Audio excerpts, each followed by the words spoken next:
All right. So we are going to talk about "Throw Away Your Books, Rally in the Street" by Shūji Iwai or whatever his name is. Anyhow, Mhm. I think he got popular after this movie. I was Yes, it's yeah. like this was the movie that launched his career in the more in the cinema industry. Before it was more like an essayist, uh,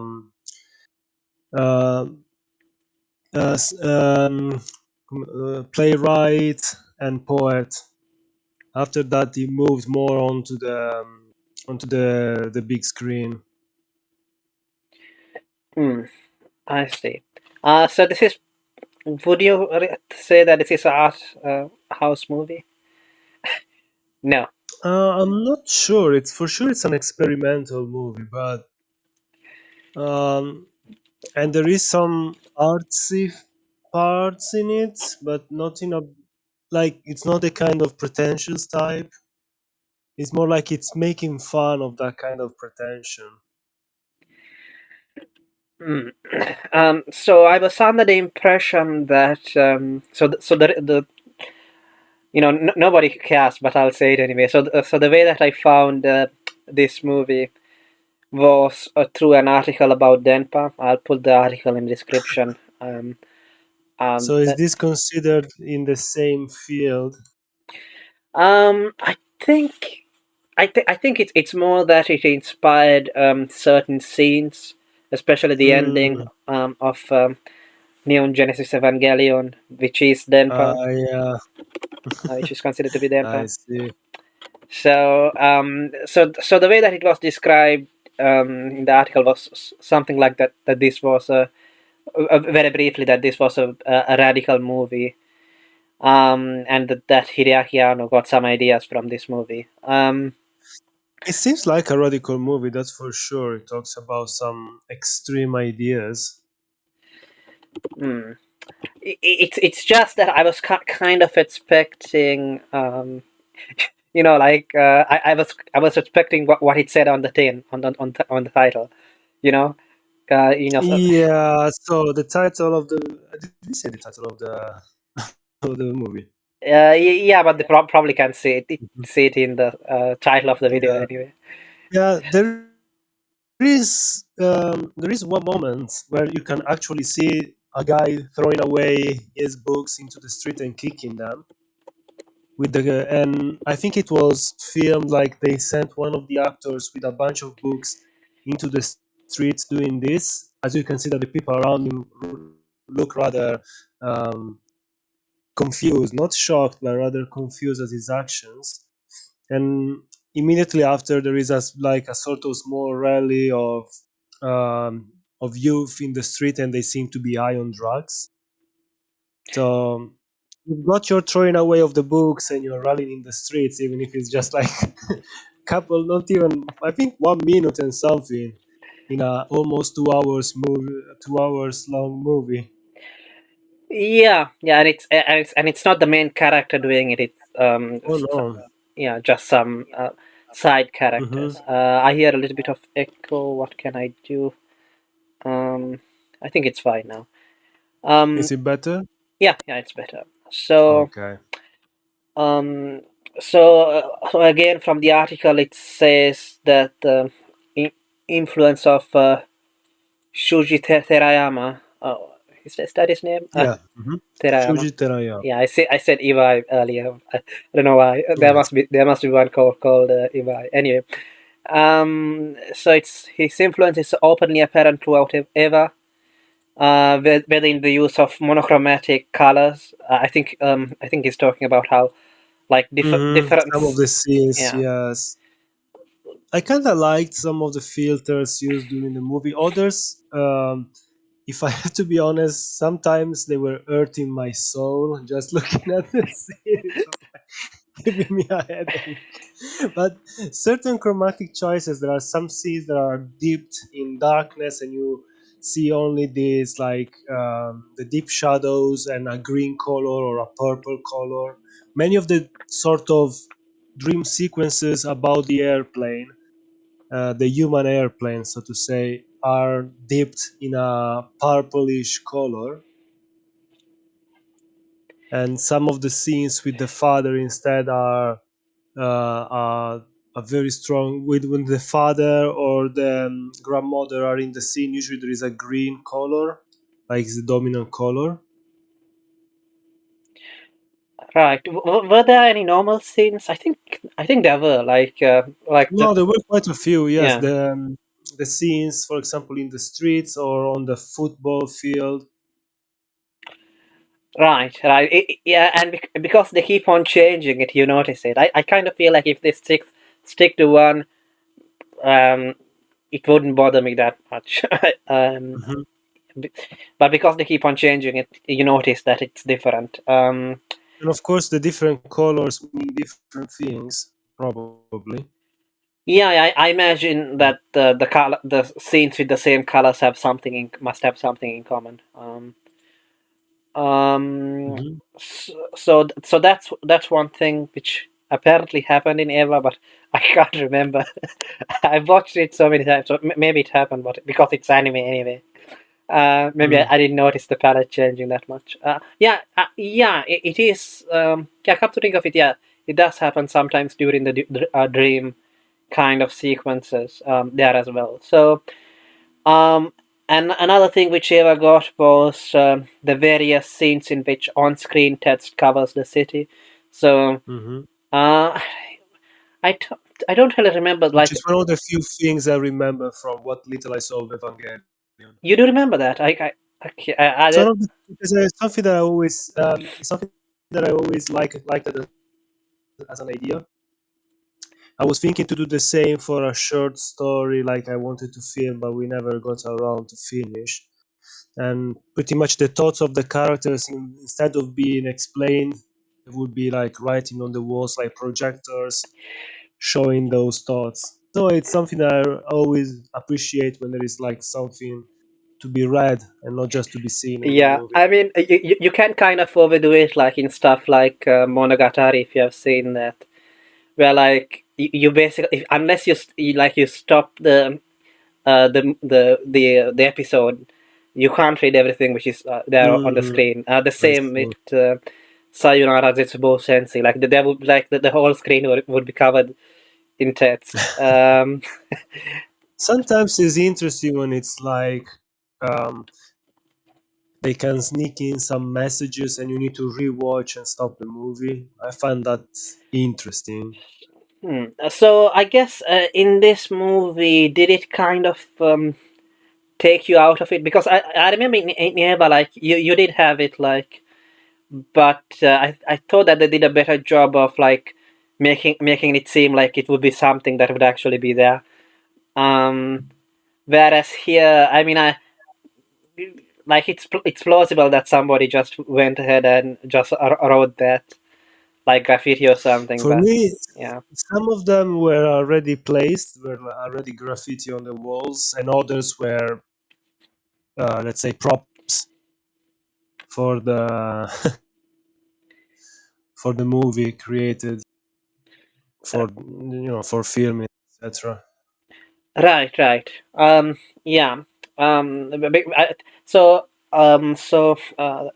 on the video, if for people who are watching this video, um, I put in all of the scenes where like there would be a quote on the screen um, by some Marxist or left wing thinker. That's what I think there.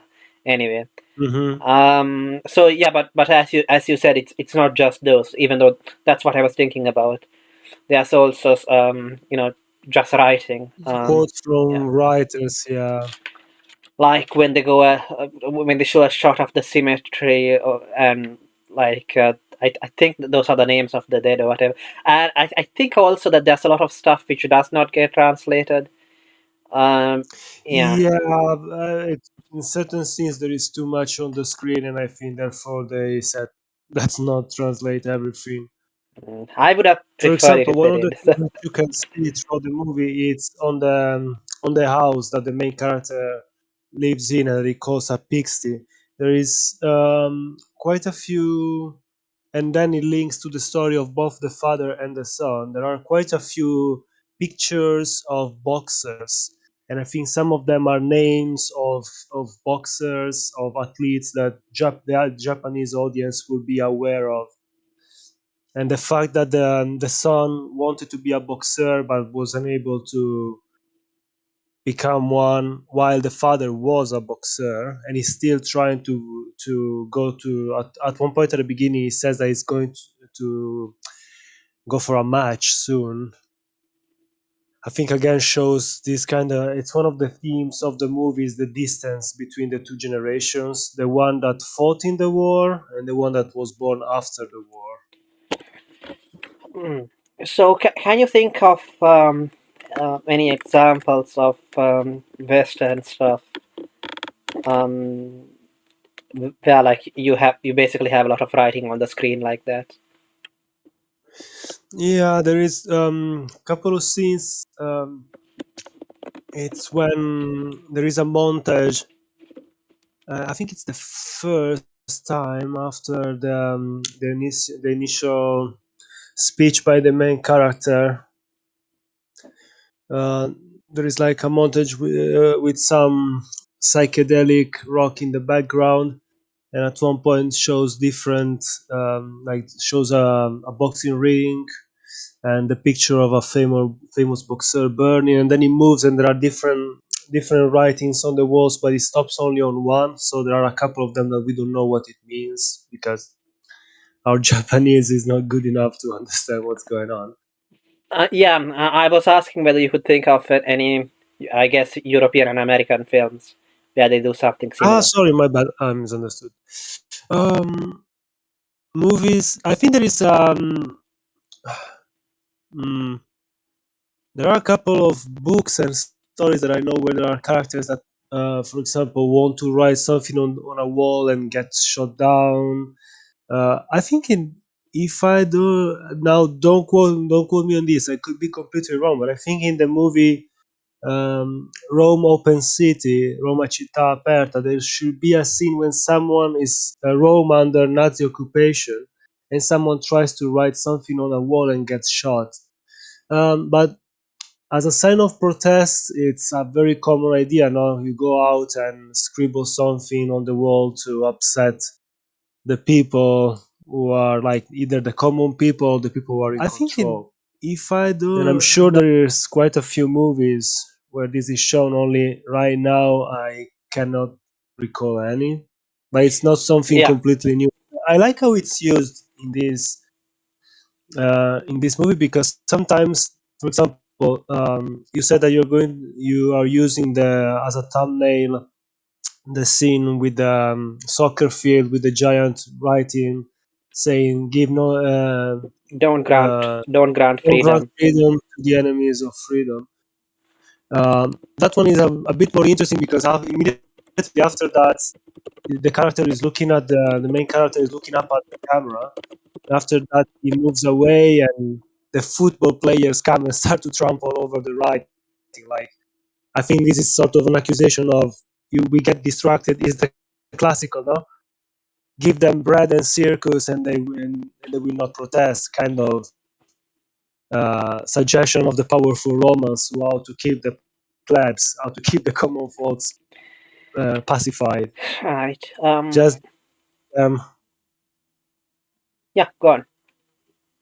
no, that's it. I'm saying it's interesting how it's used, and there are different layer of like uh, satirical and meta-narrative context in some of these writings appearing on the wall or on the different parts of the field and stuff like this.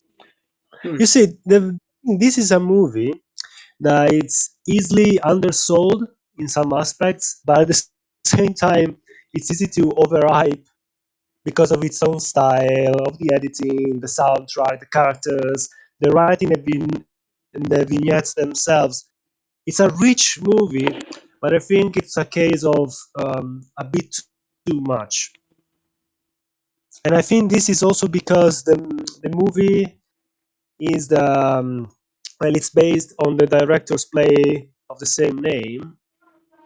So probably it's because some of this got lost in translation from the media of theater to the media of cinema. Right, right.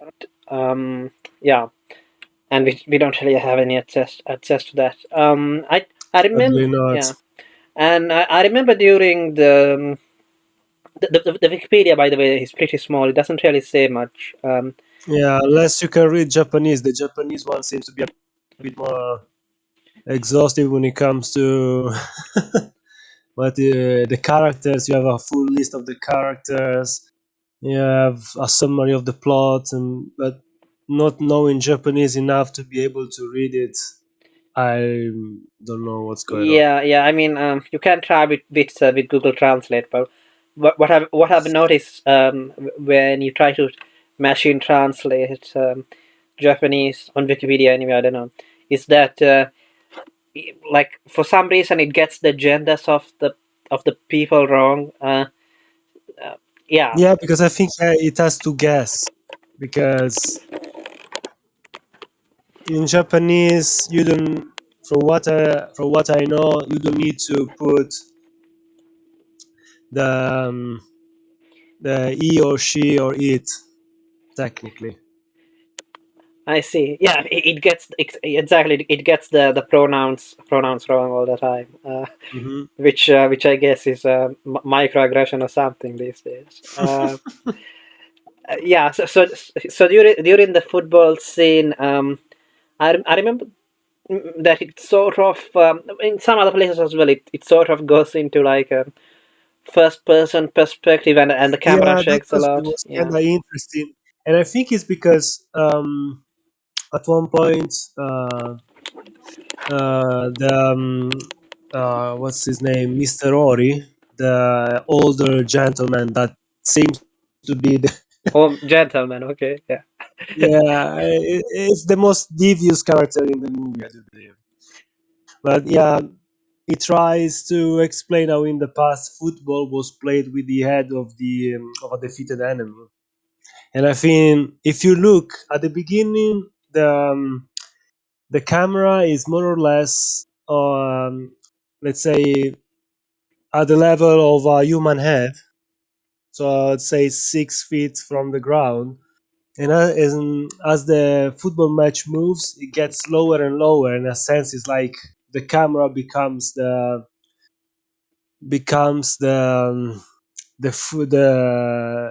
ball, and you can say, oh, maybe it's the head of that player in a sense that got cut off and became. These are the kind of things that are interesting to speculate upon, and this is why I kind of like some of these things because lets you leaves enough empty spaces that you can speculate a little bit on these things. Yeah. Yeah. Like yeah, you can basically come up with your own story or whatever. Uh, Mm-hmm. yeah. So, Which by the way is what pissed people off with the ending of Evangelion. Like they wanted a proper ending to a see what. proper ending, and Yeah. then they received it, and of course they weren't happy. Hmm, Which is the same that happened again with Metal Gear Solid. I see. The Japanese like to leave things a little bit, which is not a bad thing, honestly. Sometimes it's interesting to leave the story open. Like I know that the ending of The Sopranos does the same. It kind of stop, Hmm. and from there you have to fill the blanks yourself. Yeah, but there's also very annoying times. Like for example, if you have watched the ending of Ranma, um, the story. No, yeah, Yeah, yeah, but you uh, probably have seen tell me. an episode or two, I imagine. Oh yeah, yeah, yeah. And yeah, yeah. Basically, nothing gets resolved, and the author, um, what's her name, Takashi something. Hmm. She's like, well, the reason why I didn't write a proper ending where they get together or something is that well you just have to imagine that their adventures keep on going on or something like that. Well, it's not too different from the ending of other animated series. Futurama has a very similar ending. Uh, Um, mm. I think sometimes not giving the final answer on certain series is better than trying to answer everything. Yeah, For example, I know that, and now don't call me a brony or anything like this, but I know that the Generation 4 My Little Pony show does the same. It kinda ends, but there is enough left that you can make your own head canon for whatever may happen after. mm, yeah. Well, I do know there's at least one group, one fan group or whatever, which still, makes comics, fan comics of Ranma Hmm. adventures. So somebody That's took good. that I one. mean, you see, that's a good thing. Um, I think there is nothing wrong with a little bit of fan fiction as long as if it understands the characters and the themes. And this movie, uh, to a degree, I think does the same. We don't know what really happens at the end, and in a sense, the movie itself says this is just a movie; it's not real life. These characters are fictitious, and after this we'll go back to our own lives and you'll go back to your own life, which is kind of an interesting way to end a story. Yeah. So about that. So again, from the article, Terayama's influence shines most of all in Evangelion's final episode, Hmm. in which Shinji sits on a chair in a dark room and answers a series of questions. So this sequence is taken from the film. Okay, so let me think. So let's think of the interview scenes. So there's one at the start, which I think is Hmm. probably the most similar to the one in Eva. I think there's another one with just some random woman on the street, right? Yeah, that was there is the first one is with the main protagonist telling why it's so weak and so pathetic in a sense, and saying you are not too different from me. You even have, he says at one point, just put your hand on the ankle of the woman next to you. No one will remember you. In a sense, I say you can get away because you're such unrecognizable face in the mass, in the other among the other people, that no one will accuse you because you'll blend in. So I say you are just as weak as me. Then the second one, I think, is it's the ads, like the weird sexual ads uh, sent by email that are like declared by the people who sent them. I don't think they're sent by email. No, it's like reading. The I don't know if still goes on. In the past, I remember sometimes my friends and I would buy newspapers just to go through the uh, ads pages and read some of the ridiculous messages that some desperate man would write to get some I see. action, let's say. And I think that one was like the same people, like showing the people behind these messages, telling them, like vocalizing what they really want with their face, and like showing the how ridiculous and even disgusting it is. I see. I bet And isn't that a bit of an exaggeration? I don't think you would find something like that in a newspaper, right? yeah, I don't know if it happens anymore, but I remember when I was in high school, it was one of the I funniest see. and I most see. interesting Okay. things to do. So after that one, the next one, what is there are a couple of dreams by the main protagonist. One of them is when he goes when Mr. Ori brings him to the prostitute Midori, and he remembers, at one point something snaps in him and he decides to run away, and we see why.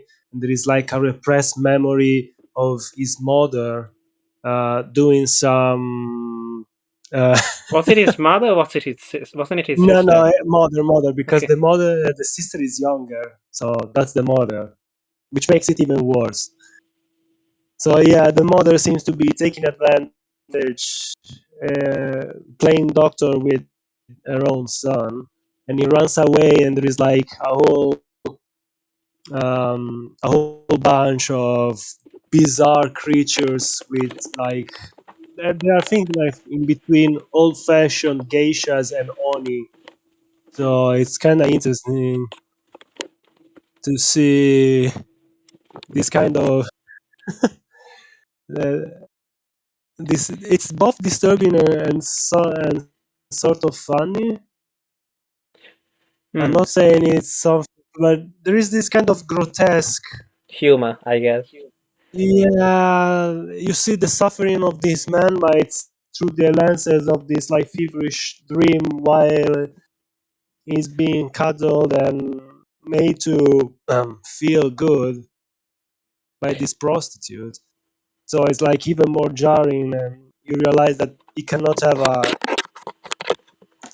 regular sexual life, be also because of the trauma in his past. Yeah, I mean, if you think about it, most of the dreams are kind of semi-comedic and mocking, right? hmm Yeah. The second one by him is him dreaming of flying away, and this time is it's him on the small flying machine, and there is a woman with a fox mask and with a small child on her back, and when she removes the mask and is like starting to fly away, it's revealed that it's the prostitute once again, and what she says, he's leaving his mother behind, and she says it with a sort of triumphal tone, like I did my part. After this dream sequence, I think it's what's the next dream or bizarre like vignette? I think it's the one with the ads, with these men showing their depravity and their secret desires. Then after this one is the dream uh, with the man singing the homoerotic song about that actor Ken. I don't remember the name, but it's like them. And the song is about hating your father in the background. After that dream, there is another dream, and this time is after the grandmother is about to be sent away to a retirement house, and she dreams about a magic pond that turns old people young again. Oh, I forgot one dream. Sorry.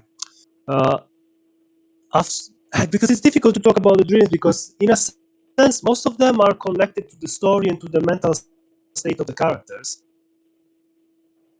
So, should we maybe have a quick um, let's maybe tell the story how it develops. So it's the story. The main protagonist, after a while, we forget the name pretty much because it's never said. By introducing himself, showing different pictures of his family, and there he like reads his own, let's say the authorities' record on his life, and his name is Aimei. After that, though, we don't hear his name anymore, and even the movie they credit him at the end as they give his name, and then after that they say I again, like in Kokoro. You've got this protagonist that has no name pretty much, and the story it's about him trying to get himself and his family out of this miserable state they are stuck in. The father hasn't got a job and is a pervert. There are a few of the scenes with him is him harassing women or being told that he was peeping into the ladies' restrooms. The grandmother is a pathological liar, a selfish person, like incredibly selfish. And she has this strange hate love relationship with her own son. The sister is described by the main character as a man-eating whore, and she has a obsessive relationship with her pet bunny. There is this small rabbit Toto that is her Furry. obsession Yeah, very much. yeah. Hmm. Uh, and who else is there? There is Mr. Ori. That's like the head of the football team, and is sort of like mentor figure, but actually it's the opposite. It's a destructive force in Amy's life. And this is the main cast, let's say. There are secondary characters that have one or two scenes. For example, Midori the prostitute, that tries to, well, to be in her own ways kind and um, to make a man out of the main protagonist, but she fails. There is the neighbor of the family, Mr. Kin, that helps with the murder of Toto the rabbit and then calls out the grandmother later on.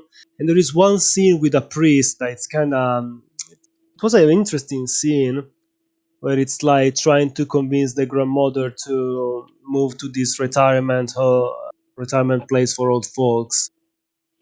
The story pretty much follows this family of destitute. I'd say they are desperate, destituted, and uncaring people for the most part.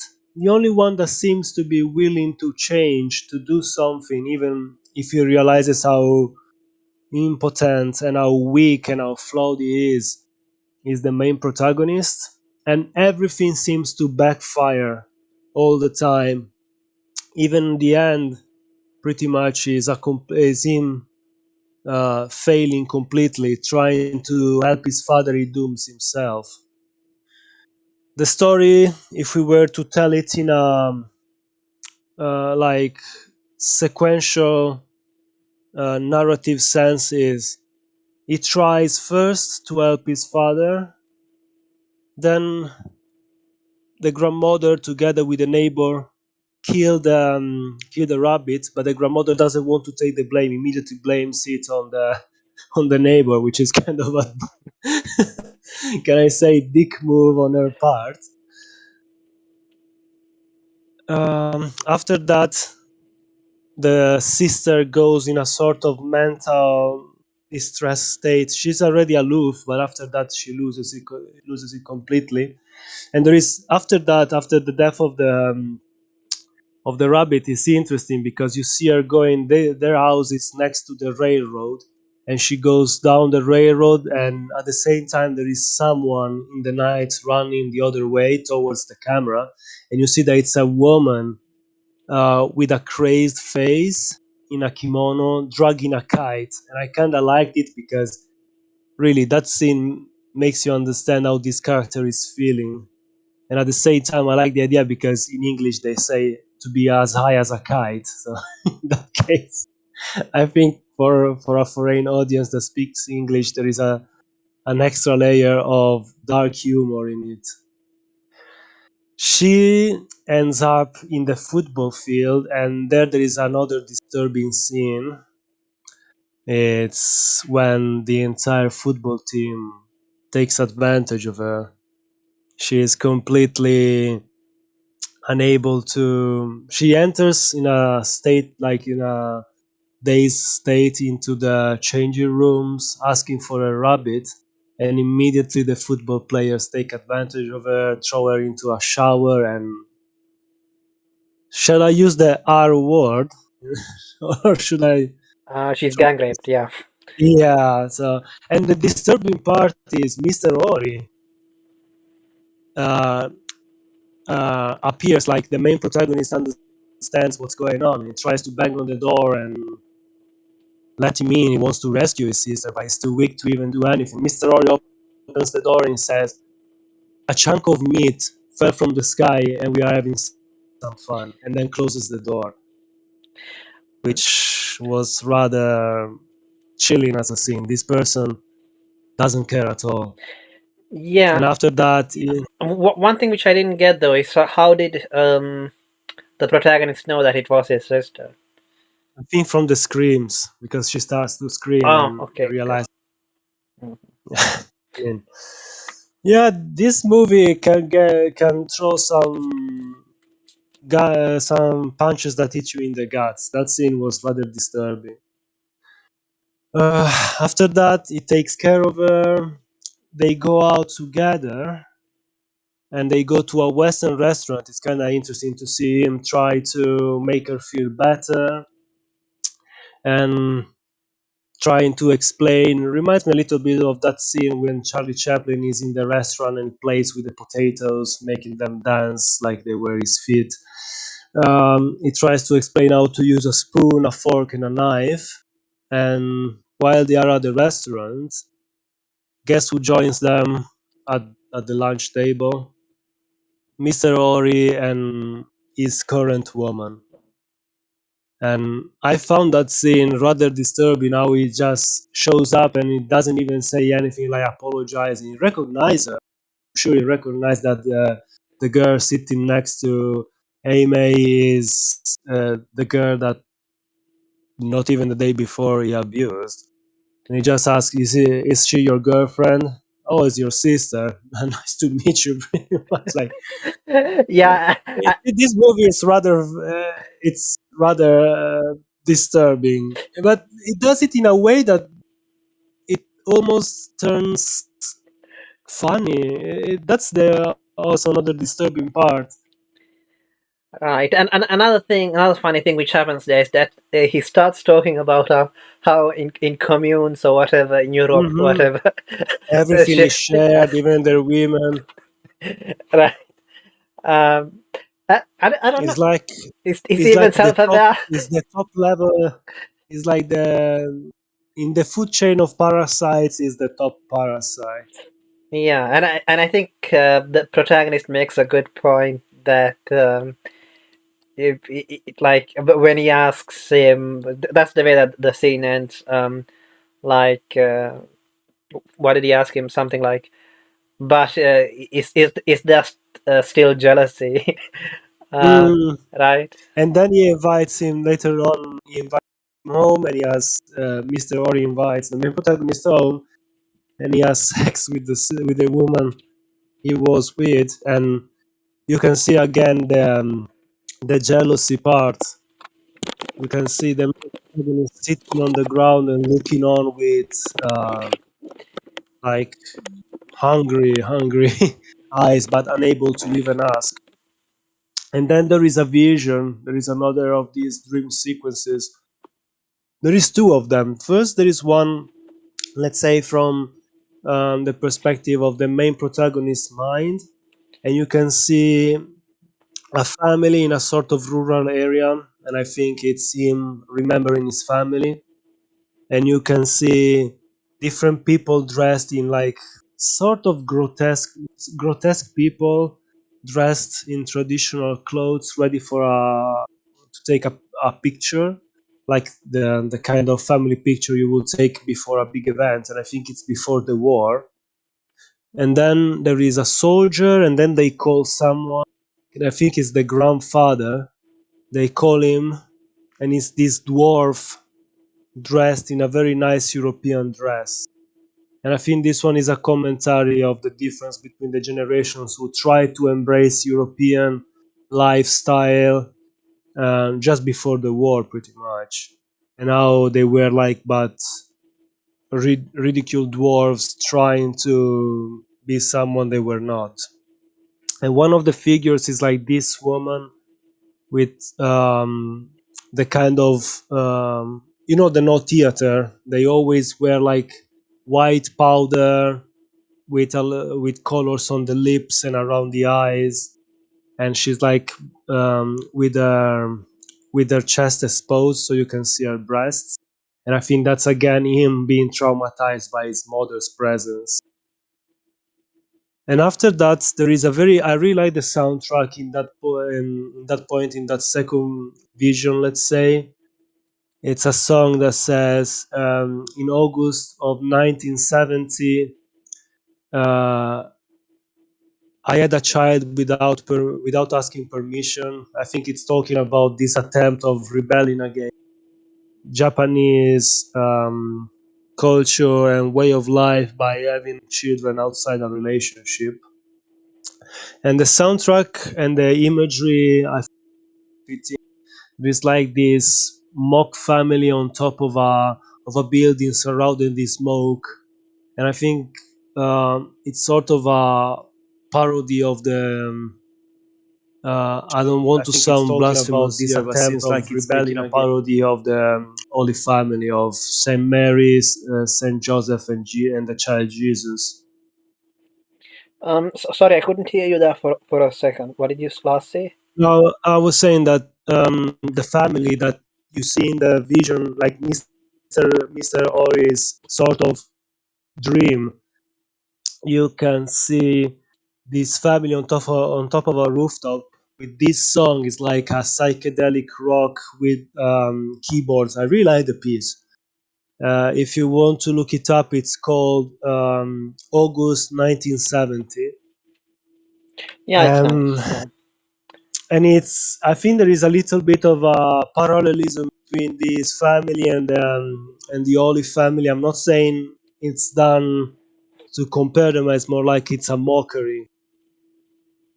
And you can see sort of a Saint Mary, Saint Joseph, and the child Jesus on top of a roof, but there are these other characters.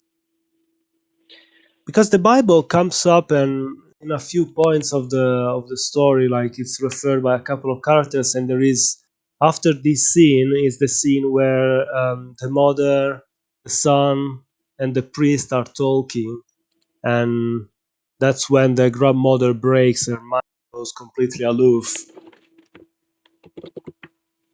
because she accused the son of betraying her and to having sold her to this priest, pretty much. And by the way, next to the priest, Hmm. isn't there a Yes, woman with a face obscured? exactly. There is this woman sitting next to him holding some pamphlets, some leaflets, and her face is completely obscured. There is like a shadow cast over it. I don't know, or maybe it's trying to say that the priest abused her, or that she is a victim of this faith, and that she lost her identity in a sense. Let's not forget this movie came out in 1971, and around that time was when the first scandals about um, clerical abuses started to pop up and come to the forefront and being publicized to the broader world and to the media. So could be also that. Could be that it's like saying this person that talks so much about taking care of this old woman, etc. There is something monstrous behind the his frock and his cross. Yeah, she was also wearing a cross, if I recall correctly. Hmm. Yeah, So could be that, or could be just that's like the idea of she lost her identity and now she's just a blind follower. I see. Yeah, I mean, I think this video will be helpful to a lot of people because um, I kind of feel like it's not that hard to watch this movie and then come out of it and think, oh, The problem, they just did a no, sorry, go ahead. they just did a bunch of weird looking shit, but it didn't really mean anything. No, exactly. That's what I was saying. Because this is a movie that it's difficult to talk about. It's easy to uh, um, misrepresent parts of it. Some of this you make it sound like it's greater, and others you may look down on them and make them sound way worse. It's for sure a movie that um, it's more than the sum of his parts, and at the same time that's his biggest weakness. With these continuing endless jumps between dreams and what the characters are thinking, and sometimes the editing and the soundtrack can be really irritating. There were a couple of scenes where I was like, this music makes me want to turn the movie off. For example, I think it's after the first football match when Mr. Ori brings the main protagonist to the prostitute Midori was the same name as the sister. She explains in one of the scenes that her real name is something else, and her father is a um, uh, he says he is a post post office worker, I think. Yes, she tries to make him feel at ease in a sense by telling her backstory. So, and the name of the sister is Setsu, and the prostitute has the same name. Yeah. In that scene, it's kind of weird. Like she strips him and starts to caress and kiss him, and the music becomes more and more like a hellish landscape of guitars and screams, showing how he is not into it at all. And that's why then later he remembers why he has this vision of his traumatic past and runs away, even leaving behind his own shoes. Again, it's this kind of bizarre humor that it's infused in these dramatic scenes. Right. I don't think that the shoes came up before as being expensive or anything like that. That's yeah, nothing like No, that. but it's still funny. The idea that he just put on his clothes and ran away, Yeah. and the prostitute then lobs the two Yeah. shoes in the. And I think it's nice that they fell straight up. And Yeah, that makes it even they funny. Yeah. they stood in place. So good shot there. So after that scene of the grandmother, I think it's when, um, in a sense, you can feel that Amy is so jealous of Mr. Ori's life that he tries to go back to the brothel, and there is a, I don't think he's a transgender person. I think he's just a transvestite, Yeah, because I don't think it was a thing back then. and yeah, exactly, with this like um, reddish ginger like wig, and there is like this sort of idiot that talks only about frying fishes. But then you understand that the fishes are the people who are victim of, let's say, the depravity of the brothel. Because when the main characters comes again, they talk about him as a fish. So it sort of got caught in their nets. Yeah. And it becomes again a disturbing scene with like these faces looking at him. And it's like he went there to appease his carnal desires, but he became a victim of them. Mhm. Yeah, Of I these mean, people. did it actually happen? um, I think so. yeah, I see. Um, Also, if you notice that yeah, when they first show that he has arrived to the brothel, next to him there is an upside down portrait of Spangler. I didn't notice it. I see. I see. If you look, you can see that there is an upside down portrait of Oswald Spangler on the wall. I mean, I think it's in the look and the shape of the face is that, and I don't know his philosophy too well. I know that its famous one is the sunset of the West, decline of the West. I think it's in English, and it's like sort of I think it was part of the traditionalist revival of those times. Yeah, yeah. I think there was also another character there. Um, I think it was the owner of the brothel. With a rose in his mouth or something. Uh, Yeah, yeah, yeah. On the side, yeah, it comes towards the end of that scene. and I also think that the transvestite, which we do see in that scene, is not the same as the one. I'm not entirely sure because either he changed his wig. Hmm. I'm saying that because at the end, Could be that it's the same because later on,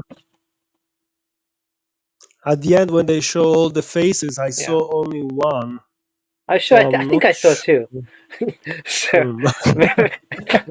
Okay, so maybe there's two of them. oh, yeah, it's not that important. Sorry. Yeah, it's not. Could be. The Well, it is sort of because if it's the same, then that means that it was the same place. Whereas yeah, if it's a exactly. different one, it might be another brother. But yeah, I Hmm. imagine it probably was the same one. Yeah. So what happens After there? that scene, he buys another rabbit for. No, the grandmother runs away from the house and calls her out because she's saying, "I won the lottery. I will give the money to anyone who takes good care of me." And then Mr. Keane appears. He's like, "Don't listen to her. She's a Um, pathological liar. She before keeps saying the bef- same." before that, it wasn't there another interview there, or what, did that come later? Yeah, there is the interview with the starter in Korea. I mean, he was born in Korea, but I think he was a Japanese born there. That Yeah, interview was yeah. kind of interesting. Yeah, that was interesting. I don't think that was an interview though. I was thinking of It's uh, like a monologue, yeah. yeah, like a monologue. Yeah. So, what did you find interesting about it? The way that explains that being a stutterer, he had to find a way to mask it in a sense, to be accepted, and in a sense to accept himself. Hmm. Yeah, yeah. I also thought that yeah, it was a nice yeah, a nice monologue, I guess. Hmm. Even though like if you think about it, not that much was really said. Yeah. Um, and Which shows that as a stutterer, he has to say, he says, no, that he has to say, he can only speak using certain words. So he has to go like a long way using the words he can use to be able to say something that could be said with just a few words if he were able to. wasn't there also another interview there with with some woman on the street, and she was like, Yes, that's just before the grandmother starts to say, "I won the lottery." And they talk a little bit about her and her favorite books, and which is the it's kind Bible. of a Yeah. yeah. Then she says that the best book to read when you are in the room is the Bible. I don't know. It's kind of a weird interview, but it was kind of funny. Yeah, yeah, it was like a mixture of not serious questions and like Yeah, it's like the interviewer was asking her questions that she obviously wouldn't be able to answer, so, yeah. mixed in She with was on the yeah, joke pretty yeah, much as well. yeah. So that's where yeah the grandmother lies that Hmm. yeah. So She run away and she doesn't come back anymore. So and we don't know what happens yeah, to her. what happens to her at the end of that scene? Like they show her getting dragged in a cart by Yeah, a probably man. to I a see. mental institute, or could be that she was found by the same group that the priest belonged to, and they were bringing her to the place where she was supposed to go, but she sees it as being dragged away to a place like a prison. And there is that strange procession with the chart with the people on top of it, and following there is a girl with a clock, and I think it's like saying time is running out for her and she cannot go anywhere anymore. Yeah, yeah. I think the man who was dragging the cart with her on it was wearing like a mask of uh, Hmm. basically a giant lips for some reason. Yeah. Again, like you have to wonder like that. Did that really mean anything? I can't think of anything. It makes for some striking image, that's Yeah, for sure. yeah. Um, yeah, not so much. I thought the girl because I don't know. Like I feel like you know the the girl or the little boy with the white powder. You kind of Mm. see that in horror movies and stuff, right? Um, right. So yeah, I can't remember what happened afterwards. After that, it's when the main protagonist buys a new rabbit for the sister, Is it the but the protagonist sister, or the father? That yeah, no, it's the protagonist. oh, it's protagonist. Okay. I think it's if I remember right, it's the protagonist. And she says that she got over the lack of her pet rabbit, and later we find why. He gets upset, and I feel sorry for the poor bunny because he gets thrown in a corner and kicked, and you can see that's like terrified. You can see him with the staying in the corner with his paws ready to jump away, and and the ears are lowered as possible to avoid being hit. Mm, mm. I don't think a movie like this will be accepted today. Also for that, like PETA will be all over the place. Like they abuse animals in this movie. So another reason to condemn this movie as a terrible, terrible filmmaking experience. Right. I mean, some of the reviewers were complaining about the rape scenes. I remember because I mean, Well, it doesn't seem to glamorize it. If anything, it's one of the most disturbing and terrifying scenes. Also because the main protagonist is unable to do anything until the whole ordeal is over for the sister. yeah, I think people were complaining about like it was too long. Especially the Yes, yeah the some first of one. these Yeah, scenes drag too much. That one, and as well the one with the prostitute, is yeah, a bit too long. yeah, that's true. And the scene in Mr. Ori is a bit too long. Others are the right length, I think. Others go to the point at the right pace. For example, when the grandmother brings the rabbit to Mr. Keen to have him commit the deed of killing the rabbit, and then she freaks out and says, "Mr. Keen has killed the rabbit. It was him. It wasn't me," and she runs away. Like how to say it's your fault, not mine. That one was well paced. Mm. And Yeah. By the way, I just checked, and it's the father who buys the rabbit oh and then kicks god. it because the daughter doesn't want it. Hmm. Yeah, it cost him 1,200 yen. I wonder where Yeah, they got the I money. remember Yeah, the price was quite high, and he still owes 2,000 yen to to the the son. son. Yeah. I yeah. So afterwards, there's that song where like there's a bunch of cows and a bunch of Mm-hmm. girls in high school uniforms. So I'm going to be a whore. Again, there is this mixture of depravity and disgust and bitter humor, irony, pretty much.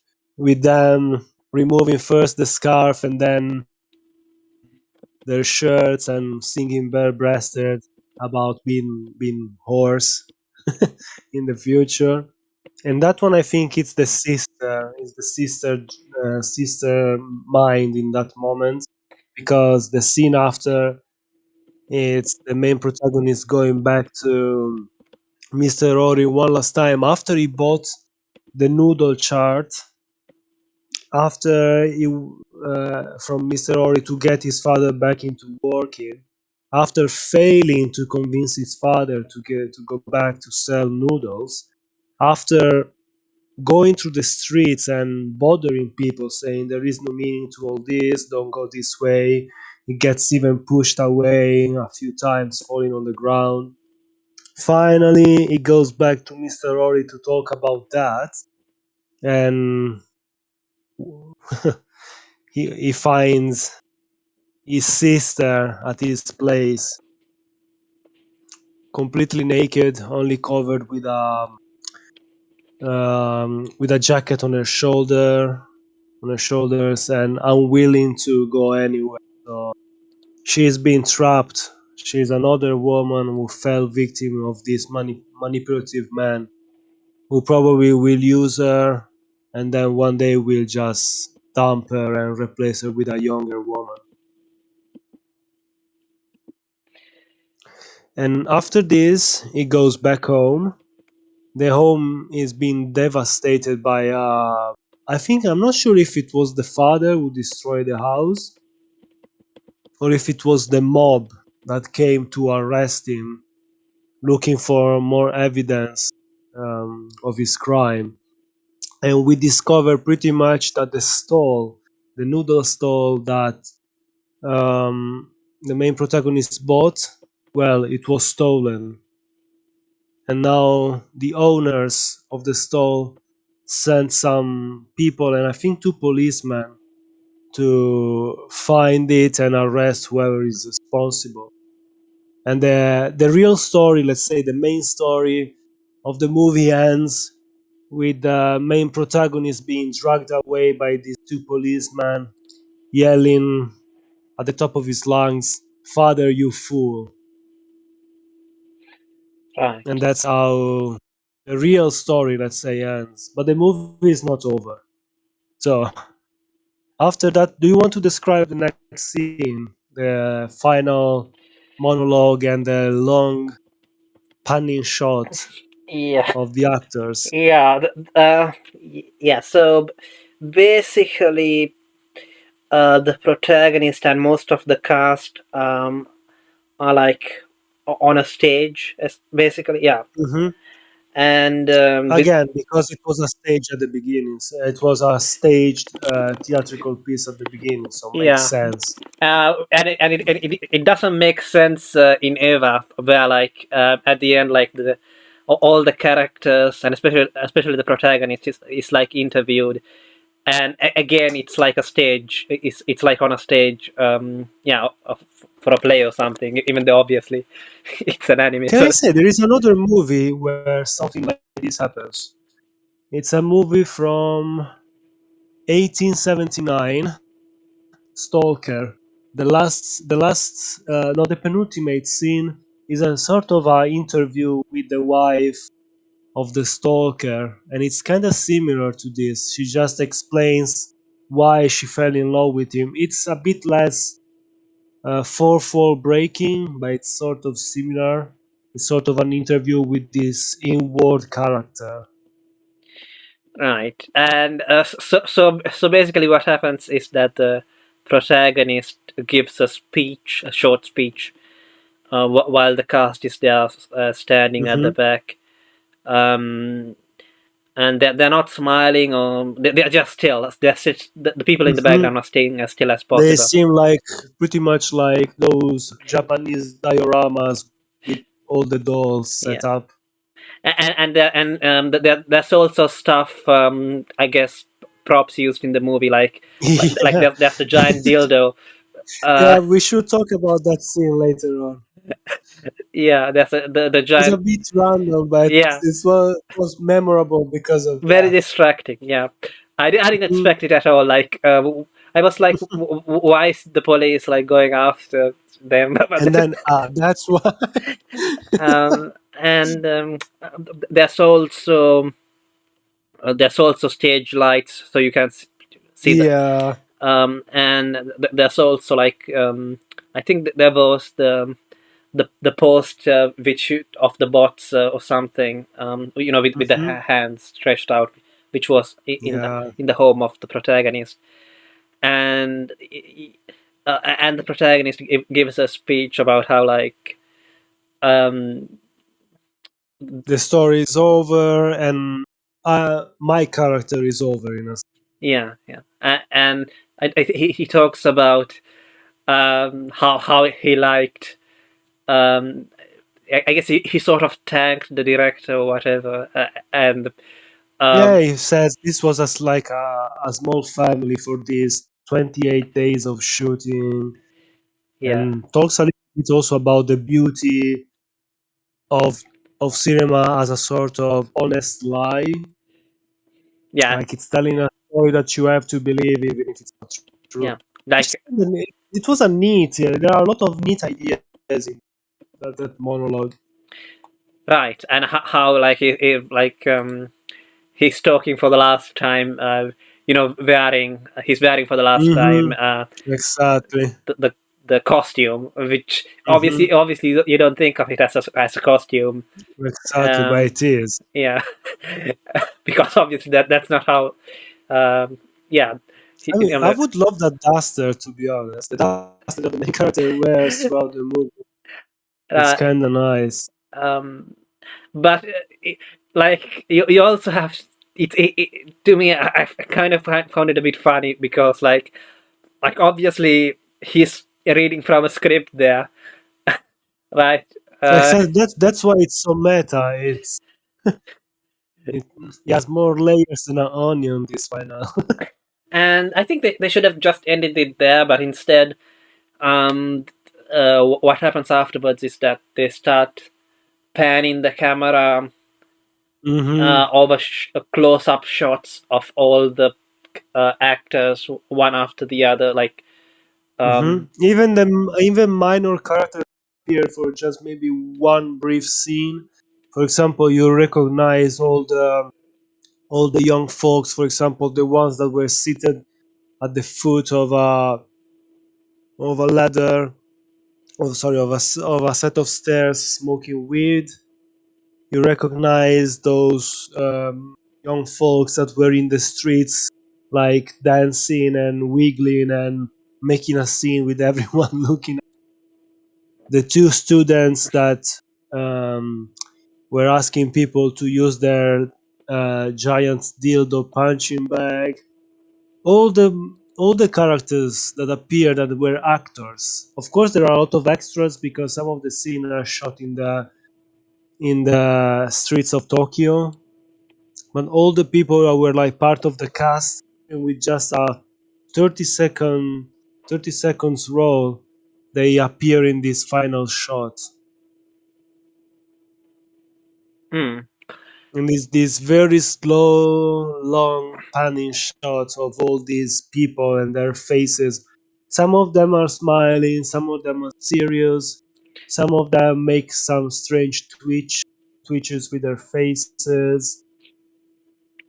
It was strange, but fitting for the kind of movie that it Yeah. was. Did you feel like they were still in character while the pictures are? Some of them yes, some of them no. Hmm. But I seemed like most of them were still kind of. Yeah, yeah, I did feel like that to Um, me. Yeah. the grandmother with a kind of uh, half insane smile.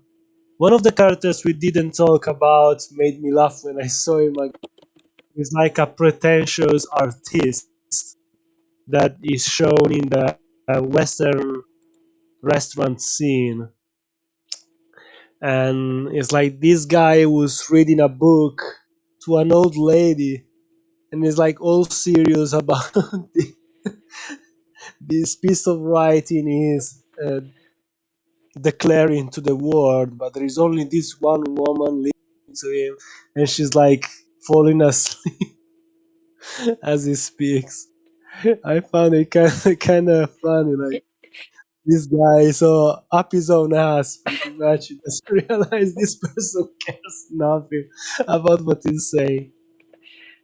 Yeah, I think it was something about the importance of literature or some. Yes. Yeah. And the implicit reply was, this is boring.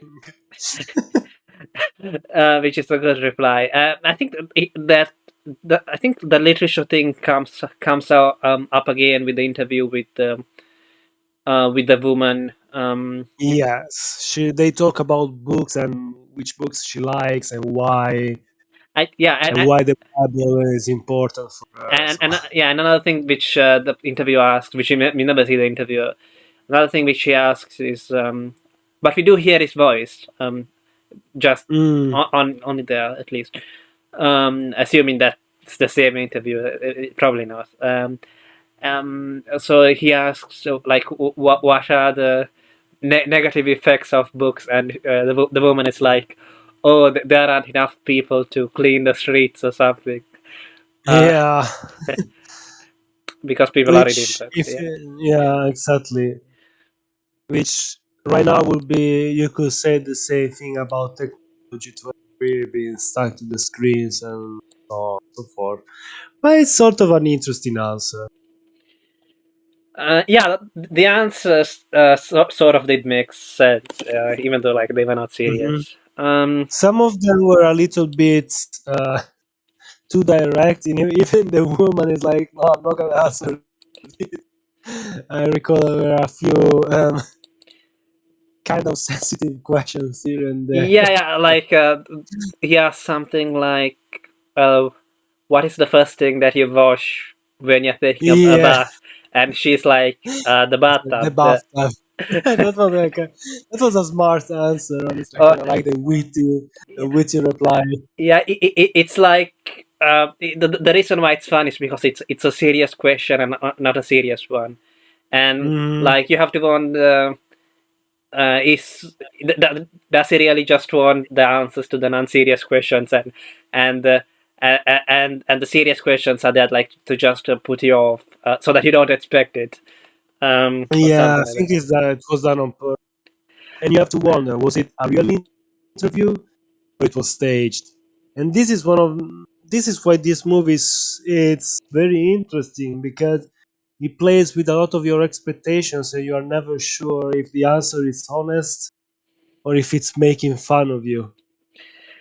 Right, and like a lot of the things shown in the movie as well, like because I was expecting this to be like some radical movie or whatever, Hmm. about Japanese students Yeah, the protesting. title, and you see even the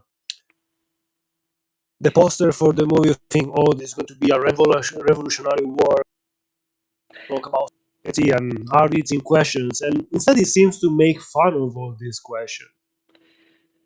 It's Um, sort of a very bitter movie yeah, in yeah, that regard. that was my first reaction, as I said, when To a you, degree, you know yeah. what? I see some parallelism between a movie like this, and I don't know if you ever saw it, Fantozzi. It's an Mm, Italian movie. In English, it's called White Collar Blues, and it's the story of this pathetic, um, it's like this pathetic man who wants to be someone, wants to become a manager. Is like a low grade um, office worker, but he wishes to be more. And the problem is he has a lot of selfish desires, and then even repents a few times during the story. He wants to cheat on his wife, but then he fails, and he feels guilty for that. Um, yeah, he tries to achieve his goals, but, fails, and but the difference here is that to me it felt like the protagonist did not like really do anything too wrong. exactly, Yeah. exactly. In this case, the similarity is these two characters, both Ugo Fantozzi and Aimee, are two dispossessed persons who have to face unsurmountable odds, with the difference that the main protagonist of Throw Away Your Books Rally in the Street, he really wants to make a difference, not just for himself. He wants to help his father, he wants to help his sister, he wants to run away, but at the same time, he restrains himself because he wants to care for the people around him, and he keeps failing. And he's betrayed and he's abandoned by everyone: the father, the sister, the prostitute, everyone, Mr. Ori above everyone, either take advantage of him or don't care about him. Like they don't really care about his well being. Yeah, So it's a very bitter story, even if not completely devoid of some comedy. hope here and there. Yeah. You can feel that at least this character, you can hope that once he's freed, after he does his sentence, his years jail, he could have a future. But at the same time, you can see that he gives up on many of his dreams. one of the final scenes, it's the recurring dream of the human airplane that he talks about even in the final monologue. And it seems setting fire to the paper mache airplane that he was supposed to use to fly away. Because one of the first things that he says in the first monologue is about the story of this Korean guy trying to go back to Korea with this man-made, like, imagine one of the first airplanes, like the one of the Wright brothers, but without an engine, just propelled by human strength and the wind. And they say that this guy crashed into the sea, and says, "I envy him because at least for a few moments he was able to fly." So that's the sentiment of the movie. This is a person who wishes to fly away, but he crashes. And he does not crash because of his desire of flying away, but because instead of doing that, is is waiting to do that. He's waiting to leave his family and the city, which is like this ugly.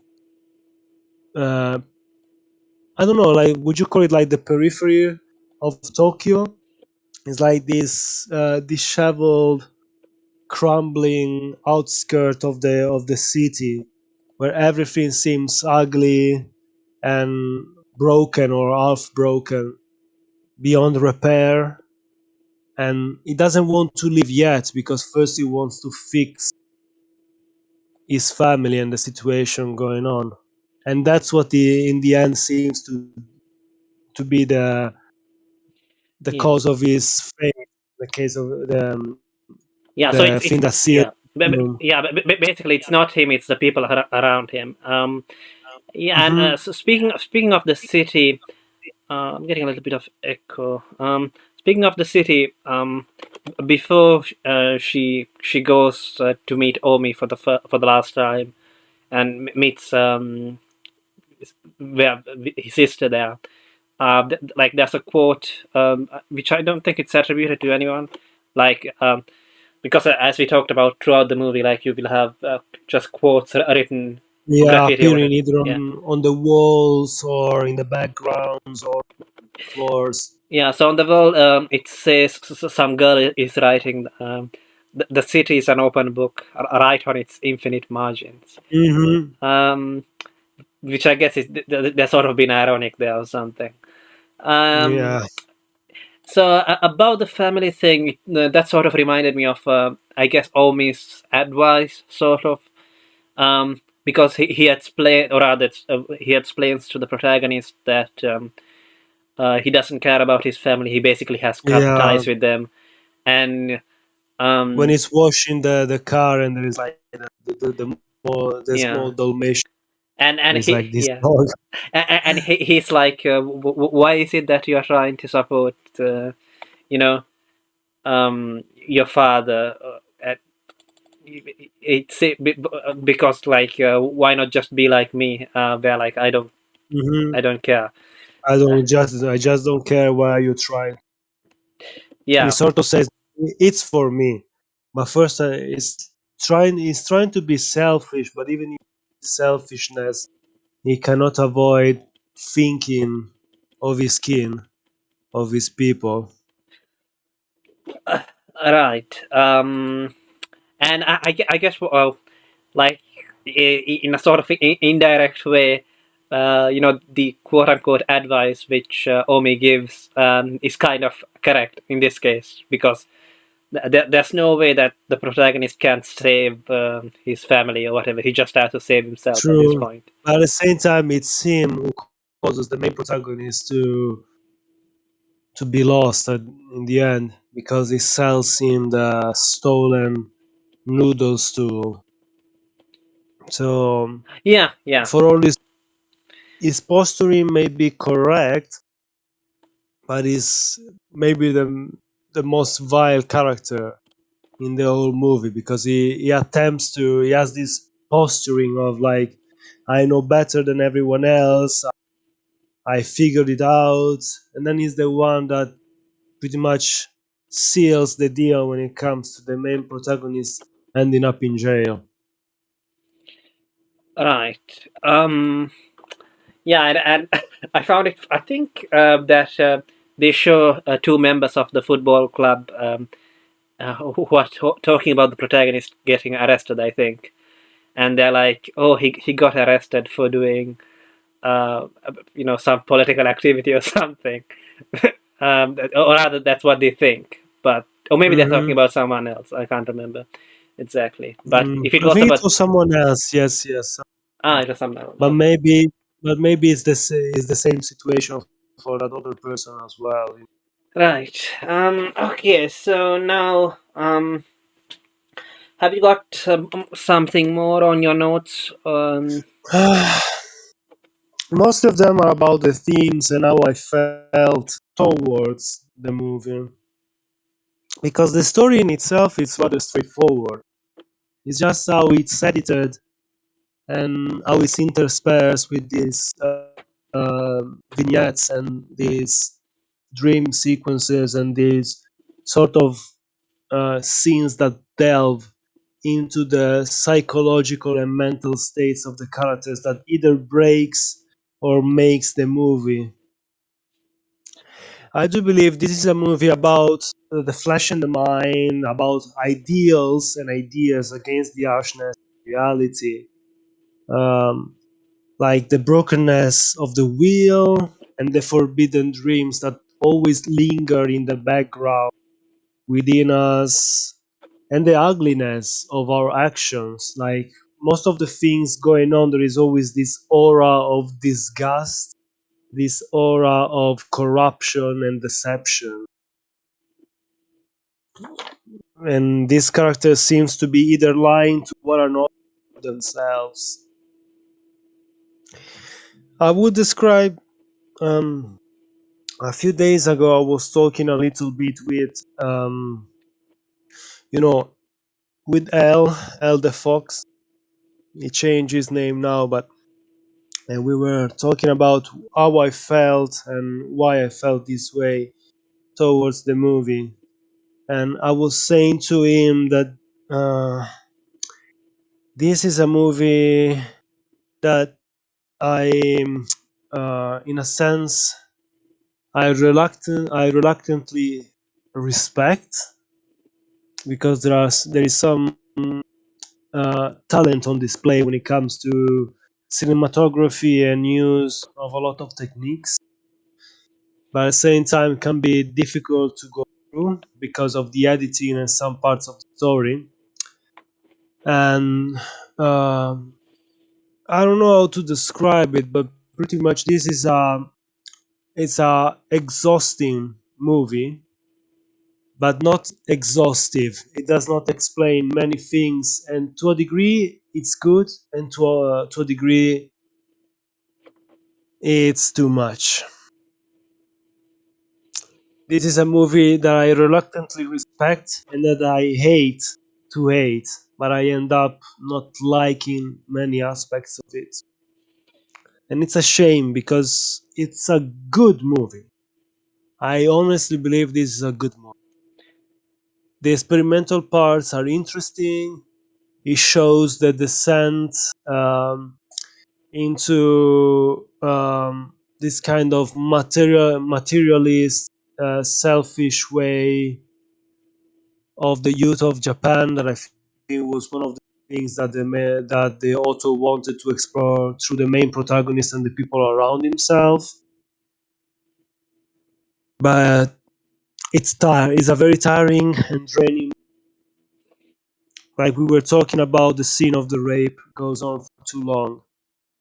The scene when he's running down the railroad after talking with his father goes for too long, and the camera swinging left and right, up and Yeah. down. Oh, that made me feel nauseous. I had to stop. I cannot imagine. Can you imagine being in a theater and watching that scene? Maybe you mistakenly bought a bag of popcorns, Well, those will be Yeah, coming back like into the yeah, bag I agree. I can't again. think I can't think of many excuses for why you would need to shake the camera ever. Yeah, it it was to show. I think it was a little bit uh, like of a futurist move to show the movement, the speed, and the energy. it's like a But video yeah, game. it was no, nauseating. Like Yeah, we think we have it bad with the shaky cam in some movies today. Go watch that, and then you'll feel way more lenient towards the shaky cam in other movies. yeah. I do agree that like I've kind of felt tired after watching the movie. Even though I had to watch it like in two sittings because it was too much for me. um how long is it? I think it's only 2 hours and 17 minutes or something. Yes, the movie itself would be like if if you were to trim and cut all the extra scenes and the weird interviews, weird monologues, the movie will be around 50 minutes to an hour. But bec- then there are all these extra things. Some of them make a lot of sense.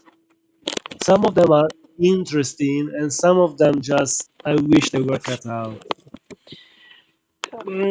yeah, I mean, for example, the thing with the stutterer, and also the thing with another, that there's another scene where like there's this guy in an alley or something, and he's talking about how Japan is a lizard in a Hmm. which grew up in a bottle.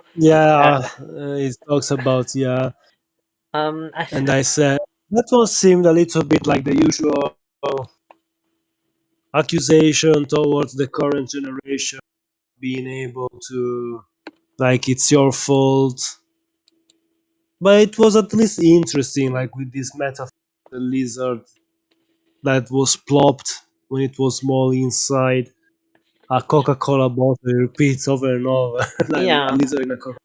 yeah, because and it's a Coca-Cola bottle because it's America or whatever. Uh, Yeah, exactly.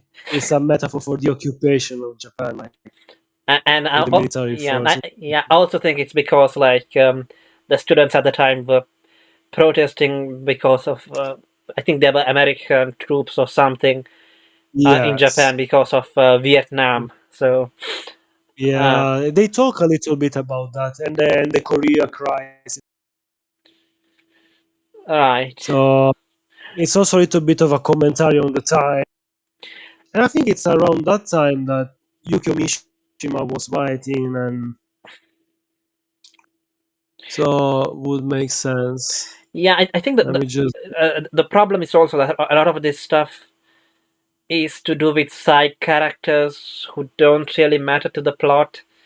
Hmm. Um, like it's just some guy or some woman, uh, you know, coming and talking. Who would Well, I think that one was maybe the author trying to um, sort of speak about the masses, our people would like uh, to voice this sense of uneasiness, but they cannot do it. So this is like the author giving them a voice. hmm. Shall we then, unless you have some more points, shall we have a look at the essay if we can get it to work, of course. Or are there more points you would like to make before that? No, that's it. I think this is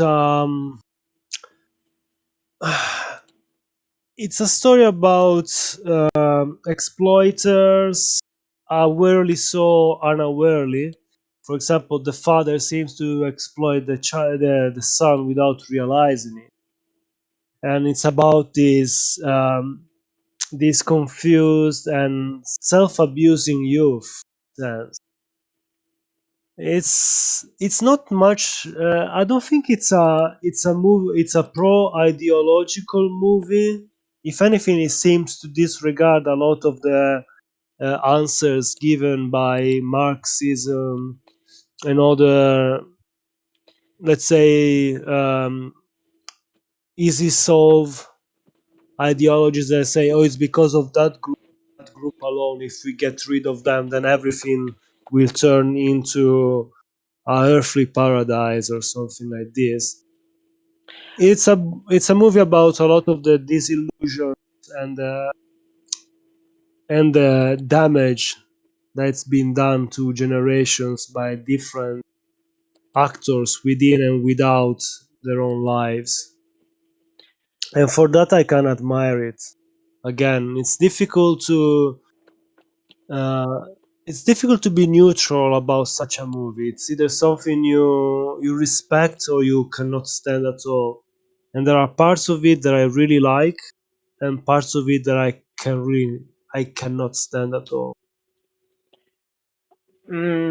Okay.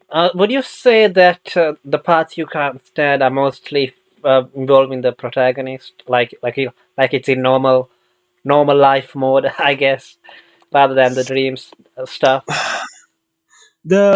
I'd say this: the dream parts are the most interesting ones because it's like a representation of the mental state of many of the Throw away your characters. books. Rally in The the real street. life stuff, it's good.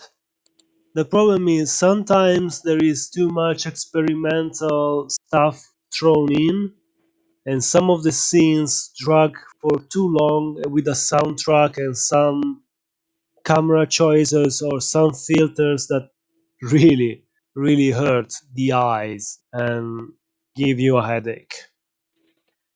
Okay. Yeah, I guess they were trying to blend in the dreams and the real life sequences or Hmm. whatever.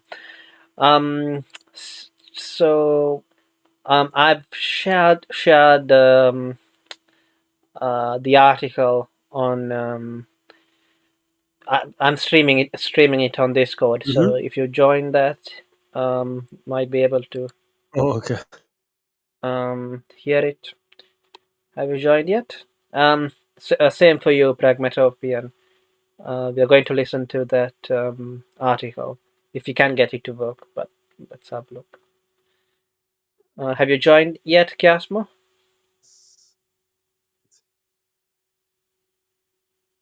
Yes or no? I can see. Uh, okay. It's Your volume is low, but well, let's see if you can hear the audio. maybe it seems like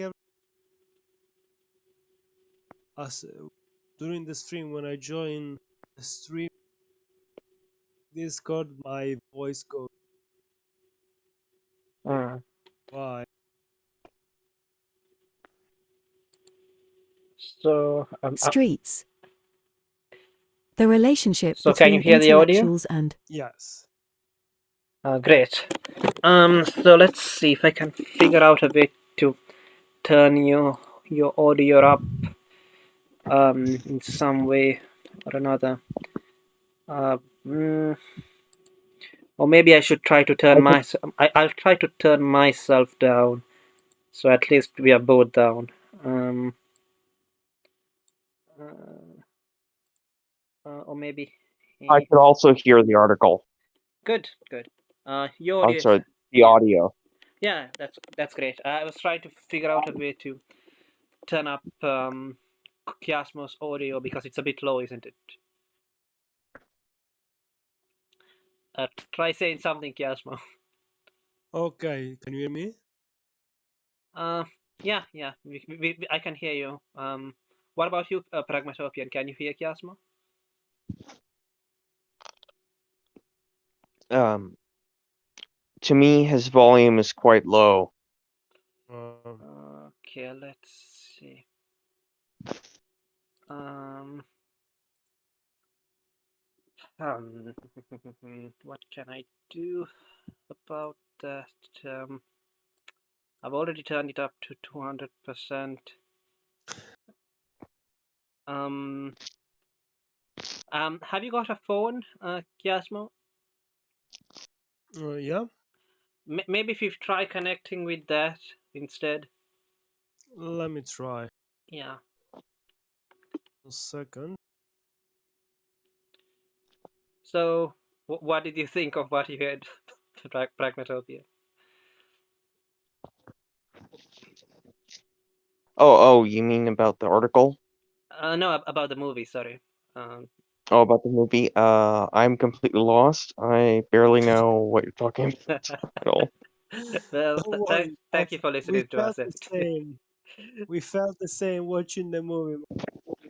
Yeah, I don't know about Chiasmo because he was able to explain it, but yeah, I was totally like I couldn't even realize whose dreams that we were actually shown, like who was dreaming. But I I guess now I kind of get it. So whenever there's a plane involved, that's probably the protagonist. Um, At the present moment, I'm in movie hell because I'm taking an ethnic studies class, and they require me to watch propaganda films. Mm. okay, One second. you're very loud now. I think it works now, Chiasmo. 1 second. 1 second. Oh, what the heck? Um, okay. So Is it better? yeah, it's very good. Um, yeah, All right. so do you have the link to the article? Because now, I mean, the article is going to be very small for you on the screen. So Yeah, I've got it in front of me on internet, so it should be good. awesome. Yeah, I don't know why. No, but now let's check whether you can actually hear the article as well. Um, And masses in Terayama Shūji cinema. could you hear that? 1 second, let me see. Oh my gosh. I joined the live. Why? I joined the stream, but I cannot hear it. Shoot. Oh Okay. my gosh. I think you should be able to hear it because I think Pragmatopian is also using his phone, right? But you still can't hear it.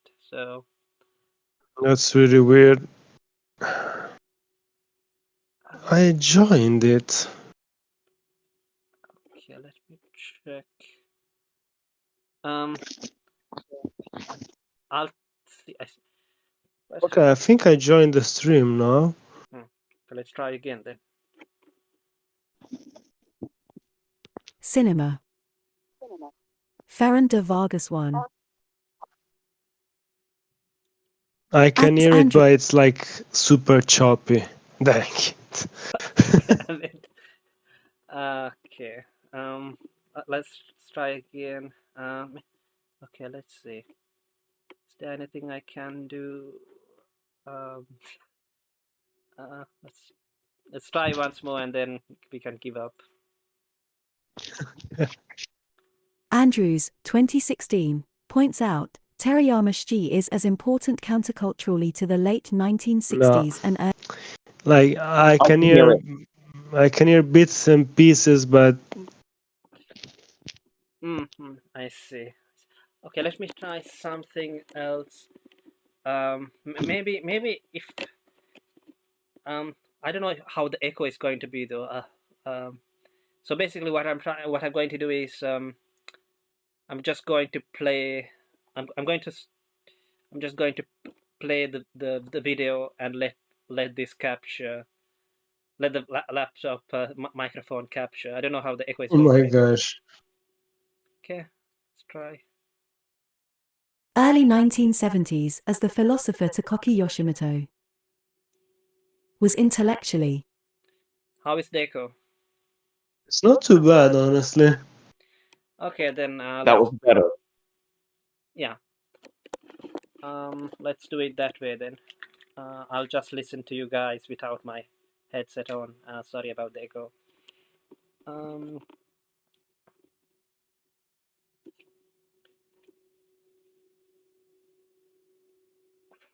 did it stop working? Okay. Intellectually. Uh, Through the analysis of Terayama's film Throw Away Your Books, Rally in the Streets, Sho Osuteo, Marchi E Day.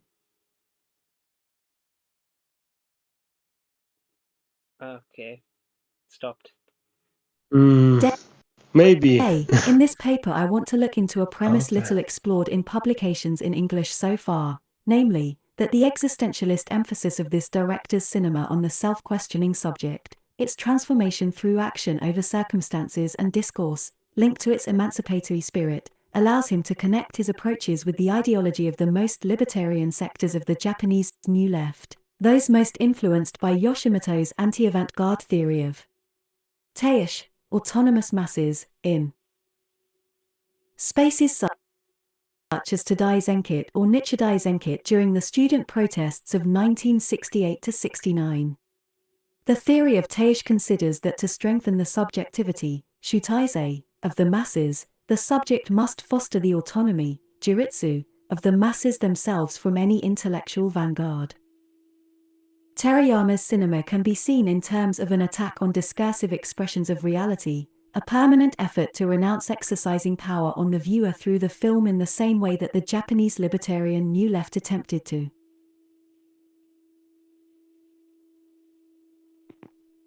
avoid exercising power as a vanguard on the masses. He tried to make films that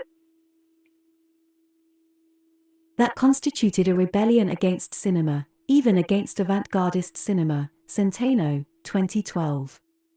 In fact, the critique of discourse inherent in Terayama's cinema is so extreme that it can often be confused with relativist positions, to the point that its subversive attitude has been defined as adaptive with respect to the prevailing system by authors. See Morita 2006, p. 58. A decisive contribution to this interpretation are the words of Terayama himself, namely that the intention of his work was to revolutionize real life without resorting to politics, in Sorgenfrey, 2005, p.270. However, one should avoid the conclusion that this emphasis on the critique of discourse means Terayama's stance is apolitical. Indeed, it is precisely this zeal to revolutionize real life, using art to transcend art itself and to make an impact on society, where Terayama's politics reside. Okay. This is something, honestly, not knowing much about all these authors, I am feeling rather lost. Excuse me. Okay. Is the article finished? No, it's like 6 pages long. And we have on page. Okay, well, yeah. To me, it sounds like incoherent philosophical garbage. Yeah, to a degree I'm getting the same, like... like, one of the I only don't coherent know. things I heard is, I think something along the lines of we can improve society without engaging in politics, which is But then ridiculous. yeah, and this is one of the takes that seems to be wrong about Teriyama's work. So this article is saying, no, it's not like this. Actually, there is a lot of underlining political ideas in his works, and they are in line with the Japanese libertarian New Left that emerged after the student protest of the late 90s. Okay, let's try listen to another page and then we can give up. Now we decide. Throw Away Your Books, Rally in the Streets was Terayama's first full-length film, released in 1971 at a time when the political convulsion led by the Japanese New Left had reached its peak and was heading for decline. The Ferran de Vargas is a PhD candidate at the Universitat Autónoma de Barcelona. View metadata, citation, and similar papers. Fact that Terayama didn't depend on a big production company, but co-produced his film with Art Theatre Guild, ATG, facilitated the radicality of his cinematographic approaches that challenged the viewer's complicity and instead provoked subjective involvement. To a certain degree, this film can be seen as a correlate of the New Left political movement's ideology, especially the relationship between intellectual and the masses.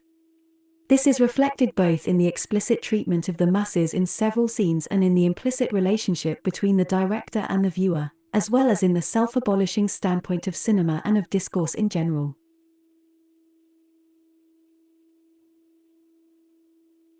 First, with regard to the explicit treatment of the masses made by Terayama in Throw Away Your Books, Rally in the Streets, we should consider the role of the main character, Kitogawa Ame, and his relationship with the world around him. Kitogawa represents to some extent the director's intention to project an original image of the masses, uncontaminated by ideological discourse. He is an existentialist character, moved not by reason or ideas, but by desires and fears, immersed in a constant confusion and troubled by a deep identity crisis. Throughout the film there are several scenes with episodes of political performance and of revolutionary discourse mirroring that of the 1966 to 1971 season of politics, Furuhata, 2013, in Japan. Nonetheless, this portrait contrasts with the life of Kitogawa, who wanders without any clear aims, expressing no ideological conviction nor joining any political movement or action.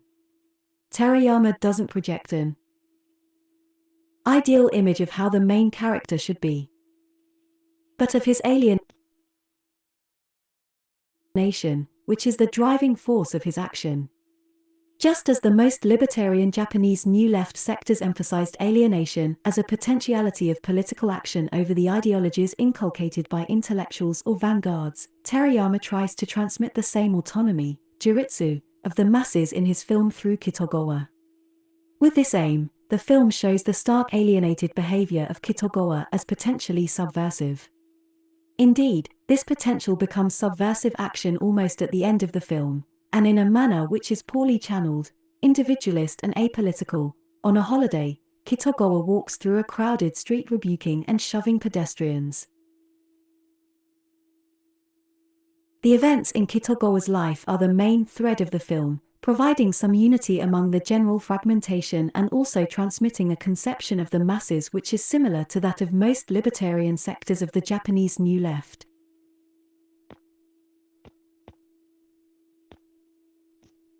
Those events transmit a de-ideologized frustration that was beginning to take over Japanese social movements after the previous years of struggles and defeats, especially after the end of the major campus strikes of 1968–69, the second renewal of the Anpo Security Treaty with the United States in 1970, and the subsequent emergence of extremely violent armed groups. However, the disorientation transmitted in Throw Away Your Books, Rally in the Streets can also be understood as a continuation of the Embaru BGU cinema that Shima Nagiza, Yoshida Kage or Shinoda Masahiro, among others, were already producing in the 1960s when the New Left struggles were at their peak. These filmmakers were motivated by a crisis of truth, Standish 2011, p.50. As children during the war they had been instilled with the idea that they were servants of the emperor and they should dedicate their lives to him. When Japan lost the war, the authorities then told them that the values they had grown up with were false and that peace and democracy were the most precious goods. When tensions rose during the Cold War, the very same authorities began to openly act against the democratic and pacifist principles they had been preaching. Meanwhile, the Japanese Communist Party, JCP, that had embodied hopes of democratic progress in Japan was demonstrating its inability to secure the future it promised. But Terayama not only tries to transmit an uncontaminated image of the masses through the film's main character, but also through scenes where various facets of the working class are portrayed. In this sense, a particularly satirical scene stands out in which Japanese workers sing a homoerotic ode to action films starring Takakura Ken, one of the most popular actors in Japan at that time and a symbol of manhood. The image transmitted by Terayama is that of a working class that makes up for its lack of everyday action, its complexes, loneliness, lack of purpose, fears, cowardice, and anonymity, with an appetite for witnessing extreme and violent action on screen performed by a hypermasculinized hero. By the way, how did you find out about Takakura Ken, Kiasmo?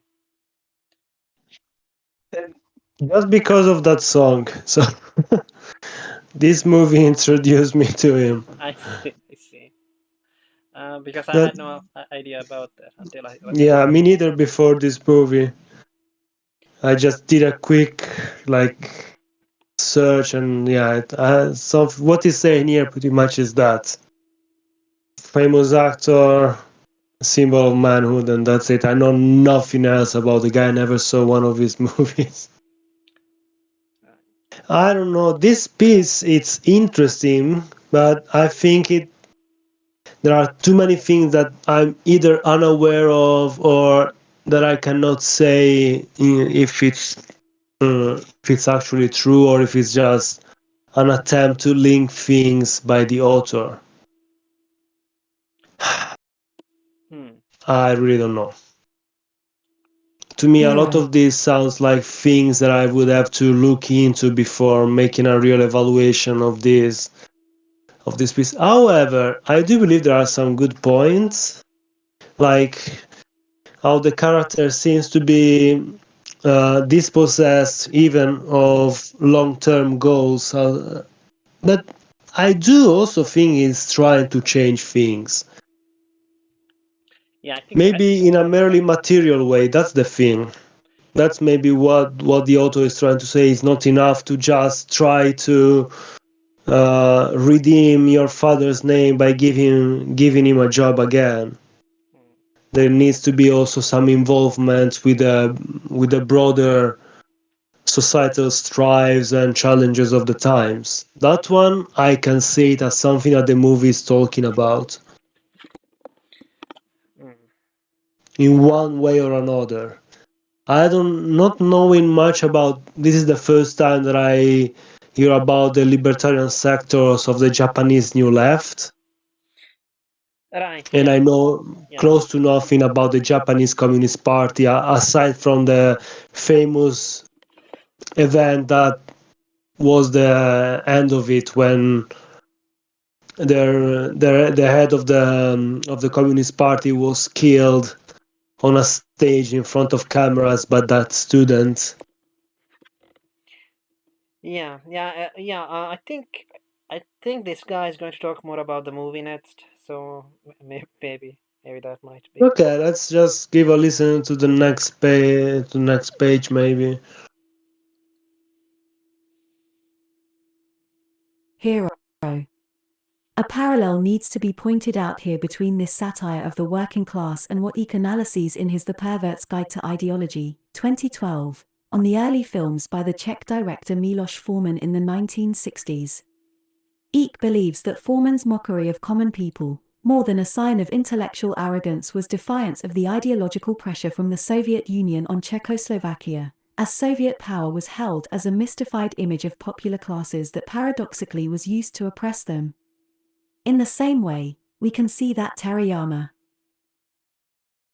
New Ideas satirizes the common people in rebellion to the idealized image of masses that satisfied the Japanese institutional left's interests. So I guess he's saying something like um that it's like a satire of like Mhm. uh By making fun of the common folks, is making fun of those who are leading them by the nose. yeah, and also I think of basically like the idealized you know, average Japanese worker or whatever that that the left has it in its mind of what the average Mhm. prole is like. Yeah, Maybe. yeah, the proletariat as idealized as this noble class, etc., that's been oppressed, but instead is sort of saying they are not that good either. Right. Something like this, I think. One scene, in which an ordinary woman is interviewed about various matters, is particularly illustrative. The interviewer intersperses trivial questions with others of a more intellectual nature, putting all of them on the same level. On the one hand, we have the effect of relativizing the value and beliefs of the subject. An interview with a woman of apparently low intellectual ability being posed questions such as what negative effects does literature have on people and what part do you hide when you are naked, as if they were of equal intellectual merit. Through this device, all experience acquires the same value. On the other hand, to answers such as what's the best book you have ever read, she answers the Bible. To what magazine do you think is the best, she answers Playboy. And to what do you think about Marx's Capital, she replies that she doesn't know it. Once again, the film moves away from an idealized image of the masses. Moreover, before answering any of the questions, the first thing she expresses is her desire to dance. She offers to teach the interviewer some dance steps and she expresses disappointment when he refuses. Likewise, she suggests that he should put more feeling in the questions he is asking her and not just read them out. This breaks the unilateral relation between observer-subject, interviewer, intellectual, and observed subject, interviewee, masses, and sets the image of masses prone to action and spontaneity. But okay, film- and here is the question. Is this staged or not? Because this could be the game changer is that either this is a really good actress that is playing the part really well, or this is a real and honest interview. I think it's obviously staged, right? I don't know. Maybe people like that do exist. Who would answer that way? Like I think most people would be pissed off if you asked questions like that, wouldn't they? Yeah. So again, I'm unsure, but that's part of the beauty of the movie. That you're not entirely sure about some of these parts. Yeah, but I guess she's talking about or I mean the whoever wrote this article is talking about the intentions of Mm-hmm. the director, not No, of yeah. course. Okay. The film also relativizes the value of the subjects and of their experiences by portraying a football team, and especially its leader, Omi. He is presented as a man of the world, well-versed in different subjects, able to develop transcendental reflections and is informed about other cultures. He is a man who has adopted values and customs from Europe and the United States, lives for himself without family ties, and he lectures Kitogawa about free love, communal life, and the obsolete function of family. Nonetheless, it is precisely this modern and cosmopolitan man who has the most patriarchal behavior, to the point of joining the rest of the team members in the gang rape of Kitogawa's sister. I don't know if Yeah. gang rape. I don't think. Yeah, I don't think it's something like patriarchal behavior. Right. If anything, it shows how fake and how duplicit and how selfish actually is. Like he spouts all these things about his ideas, etc., and then he's a beast, pretty much. Mm. Yeah, I guess, but um, it's not like what he's saying is directly contradicting what he's doing. Except I guess when he deceives the protagonist with the stole. Um, okay. No, but the thing is, for all his posturing about philosophy, etc., how things could be better if they took a different approach to all these things, then it's just another person that takes advantage of the situation wherever it arises. Right. Sister. Instead, Kitogawa, lacking all Omi's knowledge and leadership skills, doesn't fit in with the football team's patriarchal culture, and just for this reason, Okay. in fact, he doesn't fit in with the football team itself.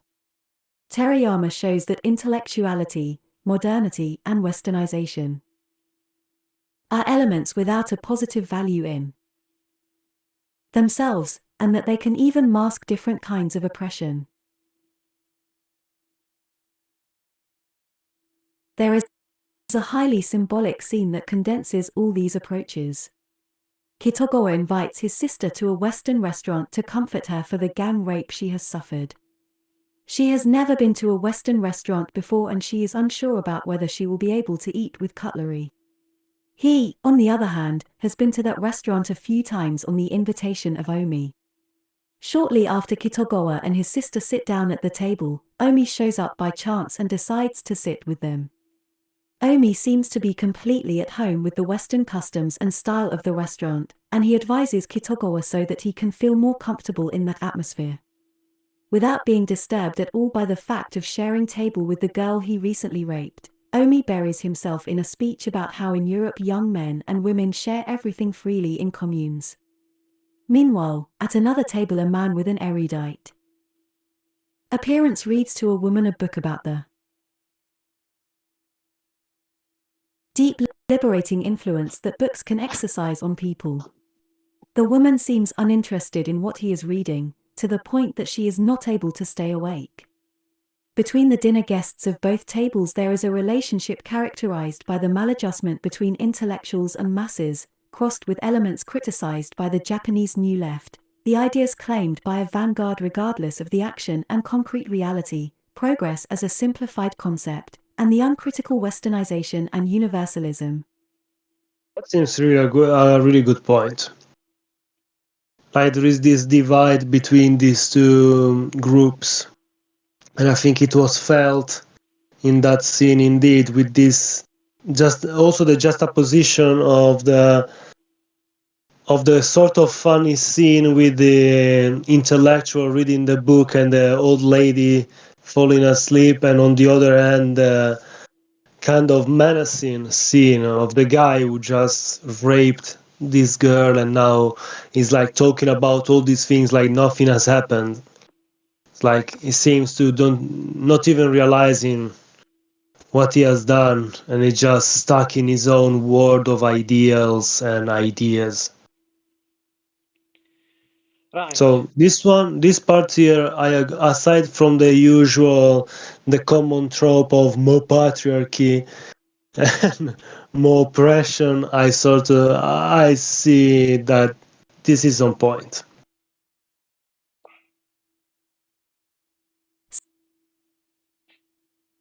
Secondly, besides the explicit portraits of intellectuals and masses, throw away your books, rally in the streets also connects with the most libertarian sectors of the Japanese New Left in the relationship established between the film itself and the viewer. These sectors believed it was essential to foster the subjectivity, shūtaizei, of the masses, and to do so it was necessary to defend its autonomy, juritsu, in the face of intellectuals avoiding placing oneself in a position of power. In the same way, Terayama avoids as far as possible exercising power over the viewer and fosters his subjectivity and autonomy. In fact, this was common in Enbaru BGU cinema. In this sense, as another avant-garde director like Yoshida Keiji pointed out, what makes a political film is more the form, through which the filmmaker must grant subjectivity to the viewer, than the content. Noonan, 2010. Likewise, in Terayama's understanding, realist narration in cinema gives the viewer a false sensation of action by prompting the new ideas in East Asian studies 20 viewer to identify and almost fuse themselves with the main character's experiences. But in fact the viewer is only sitting passively in an armchair. Therefore Terayama tries to invert that effect, making the viewer feel actively involved while watching the film, and thus highlighting the passivity in which they live their everyday life outside the cinema. The viewer is instead presented with a set of messy images that they have to complete with their own reflections, and as such they become involved to some degree as the film unfolds. So in simple English, I think what this guy means is that because it's not straightforward, you have to make up your own mind about it. So You need to fill the blanks. yeah. And again, it's true. Many of those scenes can be read in different ways. Some of the dreams, I think I was able to sort of decipher some of the core meaning of it, but I could be wrong at the same time.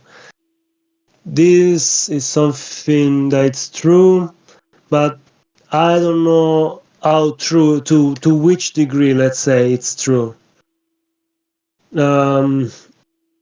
Maybe actually Terayama wanted to say something and we just didn't get it. Yeah. Something may be lost. Or maybe he didn't really want to say anything. Yeah, it could also be that. Tarkovsky, for example, to bring back Stalker, there is one scene when the main character finds a dog and then later on the dog follows him home. And a lot of people were like speculating while the film was fresh. Oh, this means this means that. The dog is but an angel, sort of an angel given by the zone to the main character. Just a dog. And yeah, and literally, Andrei Tarkovsky had to say, no, it's just a dog. And people were disappointed. They were like, what do you mean it's just a dog? It's just a dog. It was a random dog, and he befriended the stalker and he followed him home. That's it. And they were like, oh, but we wanted to see the symbolism. We wanted the deeper meaning. And there is no deeper meaning, my friend. You made it yourself. And I'm telling you this. If you want to believe that, believe it. But this is what I wanted to say. It's a dog.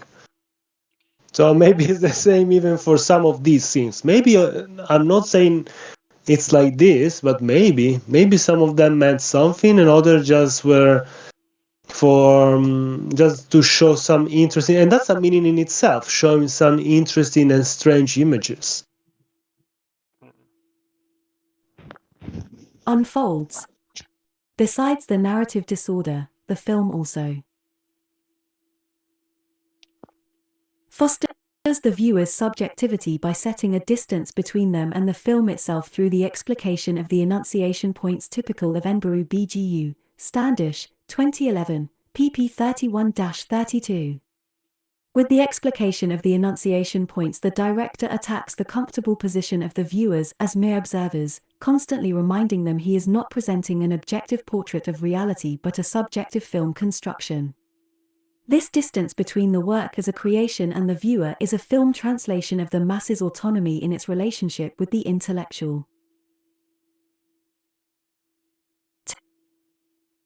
Terayama uses various means of artificialization in order to make the points of enunciation explicit. The film starts with an entire minute with nothing on the screen, during which several mixed sounds are heard, some whispers, the director's voice through a megaphone, and, then, the sound of what seems to be the film running. Then, the main character appears, though at this point we do not know if he is the character Kitagawa Ame, or the actor Sasaki Ame. The fact that both have the same name is consistent Terayama's aim to avoid passivity in the audience. Looking at the camera, Ame addresses the viewers with a defying demeanor, attacking their non-participation and invulnerability. What the hell are you doing? All of you sitting there waiting around in a dark cinema. Nothing's gonna start. While he is speaking, the sound of the film running is still being heard, but since we cannot see the machine, we do not know if it's the camera, the projector, or both. So, viewing this scene, one can feel in the position of someone who is filming with the camera, editing with the projector next to him, or projecting it in the cinema. Ridgely, 2011. Okay, so the one interesting thing about that was that I didn't know that the actor and the character had the same name, I guess. Yeah, exactly. That's a good trick, let's say. So this whole paragraph makes sense read in that light. Yeah, you need to have something. You can't just claim stuff. Okay.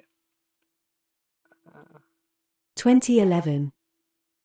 Other scenes in the film also play with the ambiguity between roles, achieving the same effect of explicitation of the enunciation points. For instance, in a scene in which the football team is filmed in the showers, the camera mists up and suddenly the cameraman's hand bursts onto the screen to defog the lens with a cloth. I You know this remember movie? that. Yeah, I can't remember that either. Um, I remember it. Yeah, it was kind of nice. you remember it? Okay, Yeah, yeah. At one point, you can see a hand quickly wiping the lenses because you cannot see anything anymore. nice.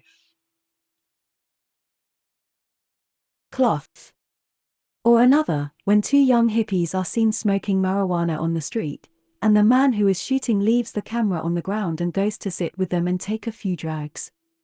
Yet again, at the end of film all those involved in the production appear and, from among them, the actor who played the main character addresses the viewers, and as in the first scene gives a speech about cinema. Another means of artificialization is the use of different color filters for the scenes of the film. Basically, the film utilizes the following colors: green for filming scenes of Kitogawa's family relationships, magenta for scenes in which Kitogawa escapes from his real life through his imagination and fantasy, and, in the case of the scenes that show events on the streets, life in restaurants and brothels, or the football team, these are filmed in full color. But throughout the film there are also, to a lesser extent, black and white scenes that represent the past of Kitogawa's family before World War II, and scenes in red or blue that represent his own memories. Yeah, that one I noticed that it was like that. That the different colors were linked to different scenes. And I have to wonder if the colors, the reading of colors in different cultures means something different. For example, here in the West, um, tones like magenta and purple usually are the colors of mourning, of funerals, sadness. Whereas in Japanese, usually the magenta color is the color of nobility. I see. But that one could be that just they decided to code the scenes with these different colors without really giving a deeper meaning to the colors themselves and just to recognize the different scenes. Yeah, I know. I know. The problem with meanings of about colors is that like there are only so many colors. So Yeah, uh, also that exactly. So this is just me guessing and trying to relate these two things, but I could be completely wrong.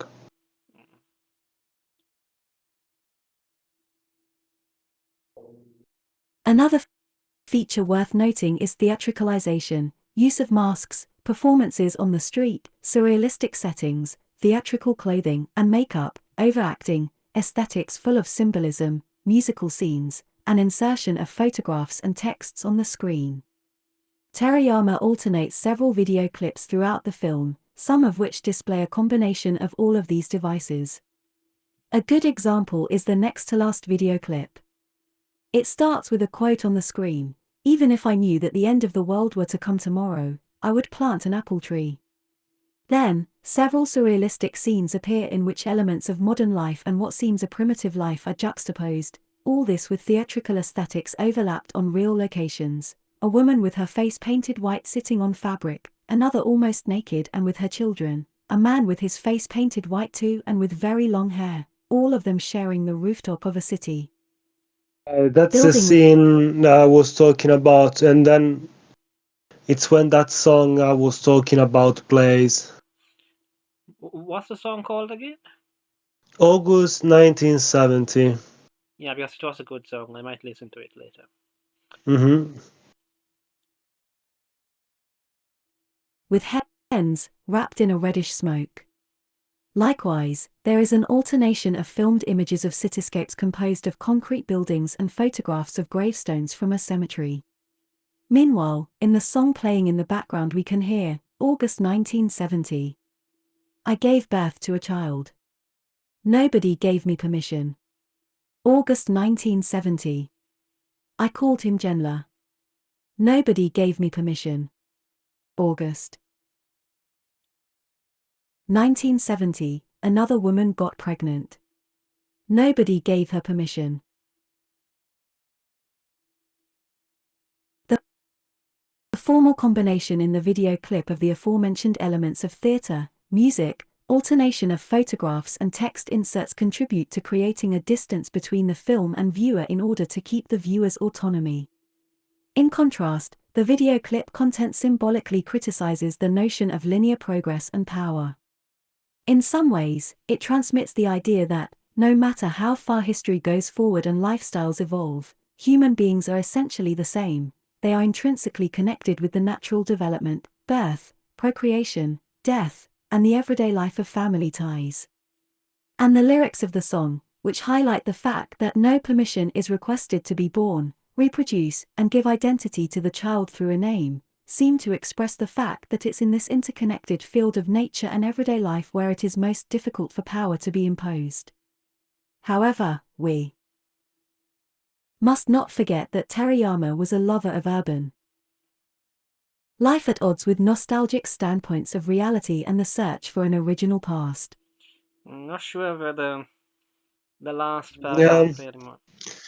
to be honest, I felt it more like an attempt of rebellion that produced no real effects.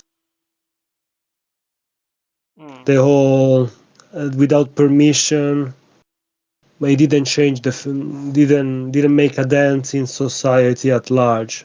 But again, this is how I saw it. Maybe it was something completely different. Yeah, I don't agree with the last part as well. Even if it's still an interesting key in which to read that scene.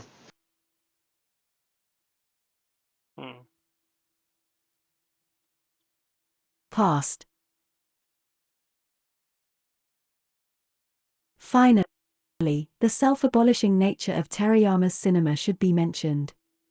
Despite Terayama's aim to not exercise power as a director on viewers nor make his film a mere object of consumption that fosters passivity, this aim is ultimately unrealizable. It is just a philosophical political attitude that uses cultural means from intellectuals or artists ultimately against the means themselves, so as to guarantee action and the maximum freedom of the viewers or the masses. It's not that all kinds of discourse are avoided or delegitimized, but rather that discourse is seen not as something with a value in itself, but as a tool that acquires its maximum value if it denies itself in pursuit of actual experience. It is in this sense that we must read the following words from Terayama. When I threw away books and rallied in the streets, I was thinking of turning the city into a book.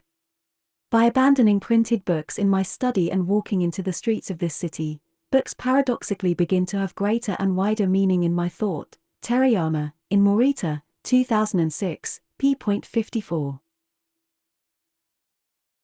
It is because, from this point of view, discourse should be used fundamentally in pursuit of the actual experience of the masses, that Terayama plays with the possibility that texts become part of the city, to become integrated into it. That is why throughout the film not only the lyrics of several songs are heard, while also quotes from several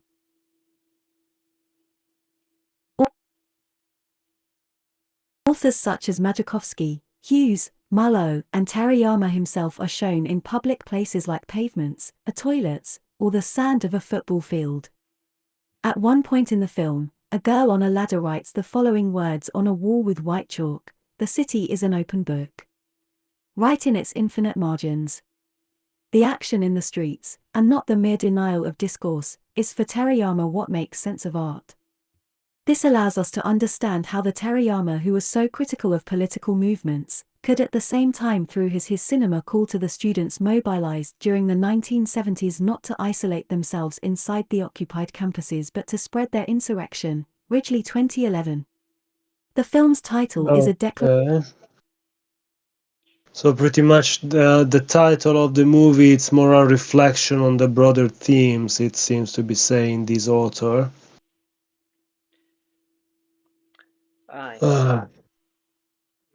Not sure. Yeah, something, yes, not sure either. Something like, I don't know, like, so, I mean, this whole essay seems to be, I guess, comparing intellectuals to the masses or something. Yeah, the idea since the core issue for this author seems to be this, like, how you need to speak to the masses in a different way to make them realize what they can do, the potential in them. Mm. And that the books themselves are but a starting point. They cannot be the end. And that's why you need to throw them away in a sense. Yeah. Because Mm. then you can actualize what is just in your head.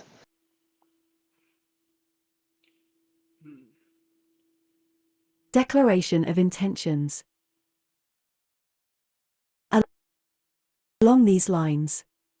As Ridley, 2011, notes, this title is similar to the message that the narrator of André Gide's novel Les Nourritures Terrestres, Los Frutos de la Tierra, tells the reader, throw away my book.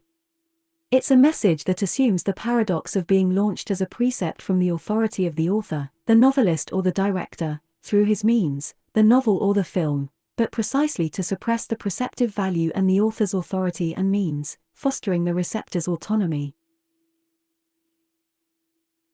For Terayama, watching a film cannot in any event be a substantial political act, however avant-garde the work may be and however it may encourage the viewer's subjectivity. Going to the cinema consists after all of sitting in an armchair in the dark, momentarily suppressing the relationship with other people, shutting oneself up and isolating oneself from the streets. This view of cinema against cinema itself is expressed most explicitly in the following speech made by Kitagawa, the main character, at the end of the film. If you think about it, a film can only exist within the darkness of a cinema. The world of the film ends the moment the lights come on, it just disappears. Even the worlds of Polanski and Energizer and Antonioni, all of them disappears when you turn on the lights. Think you could show a film on the side of a building during daylight? I loved Humphrey Bogart. I loved CinemaScope, town shooting, love scenes. I loved Mr. Tsukita, the cameraman, Mr. Terayama, the director, Mr. Yuzue, the assistant. The whole of that world, but I don't love the cinema. Goodbye. Goodbye, cinema. So, why do you think the protagonist, I guess, said that he doesn't love the cinema? In this case, I think he was speaking on a script, and therefore it was just saying the movie is over. You need to find now something else to keep on going, and that the movie itself was just a creation to stimulate something. That was what I got out of that whole speech at the end of the movie. I was but an actor, someone to bring forth some ideas that later should be developed on your own. Which I don't think is completely. I don't think it's completely different from what this author is trying to say. At least that the cinema itself is not enough to bring forth change. You need to put something into action. Right. That the cinema is just a tool. It's Yeah. not the end in itself. Yeah, but apparently, I guess the director doesn't like political action either. So,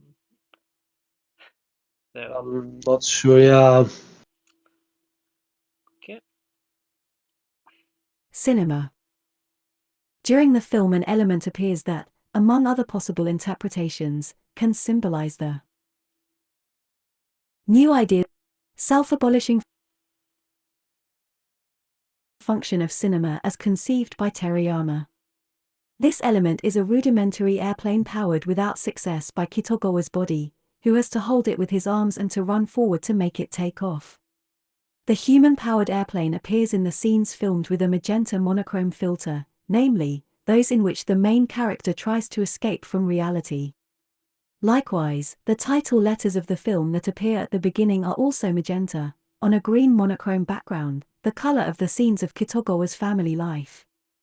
So, a link can be deduced between cinema and the human-powered airplane through the link between the title's color and that of the filter of the scenes in which Kitagawa tries to fly and escape. Ridgely, 2011. Just as he uses his imaginary world, his human-powered airplane, to escape from the alienated reality of everyday life, from Terayama's point of view also cinema constitutes an imaginary world that ultimately escapes from reality. The symbol of self-abolition appears at the end of the film, just before Kitagawa makes the speech in which he says goodbye to cinema, when he contemplates how the human-powered airplane burns. Conclusion.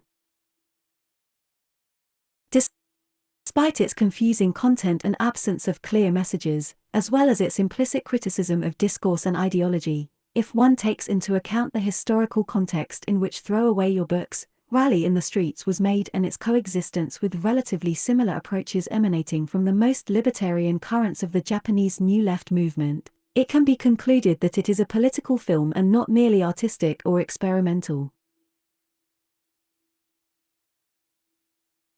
Just as the most libertarian Japanese New Left tended to deploy an existentialist political standpoint that put subjective action above discourse and considered alienation as the fundamental driving force of that action rather than the ideology infused into the masses by an avant-garde, Terayama also deployed a similar philosophical political attitude through cinematographic means.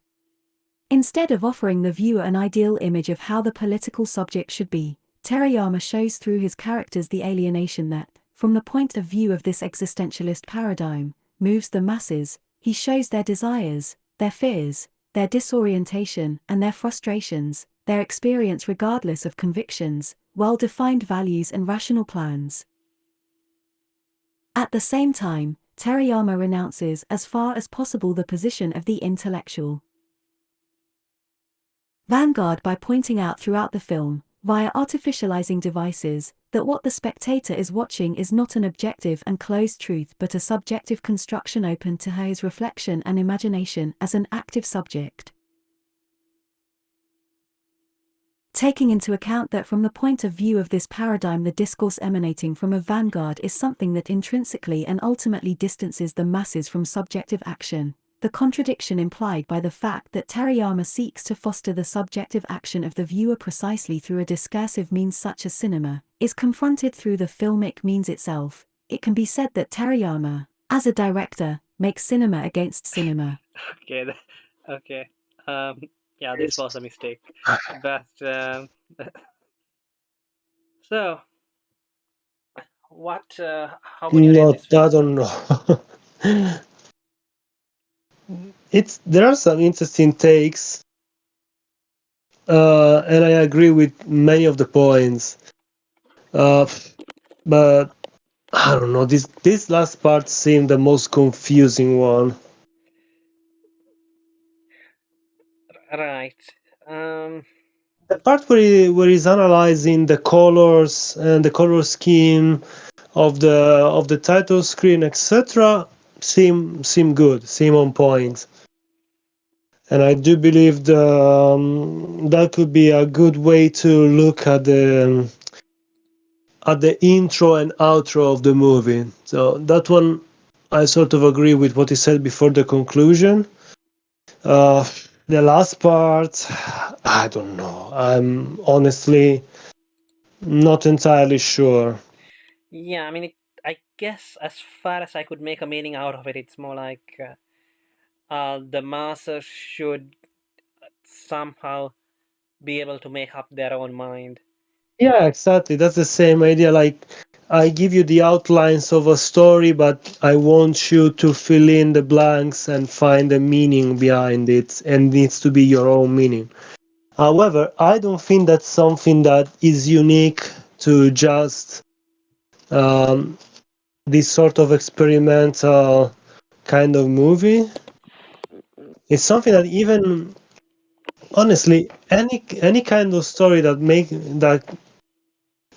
you think, that it's able to make you think and introspect and reflect on any aspect of not only your life but of human existence on a broader level. I think that's something that is unique to just this sort of experimental kind of movie. It's something that even honestly, any kind of story that makes that makes you think, that it's able to make you think and introspect and reflect on any aspects of not only your life but of human existence on a broader level.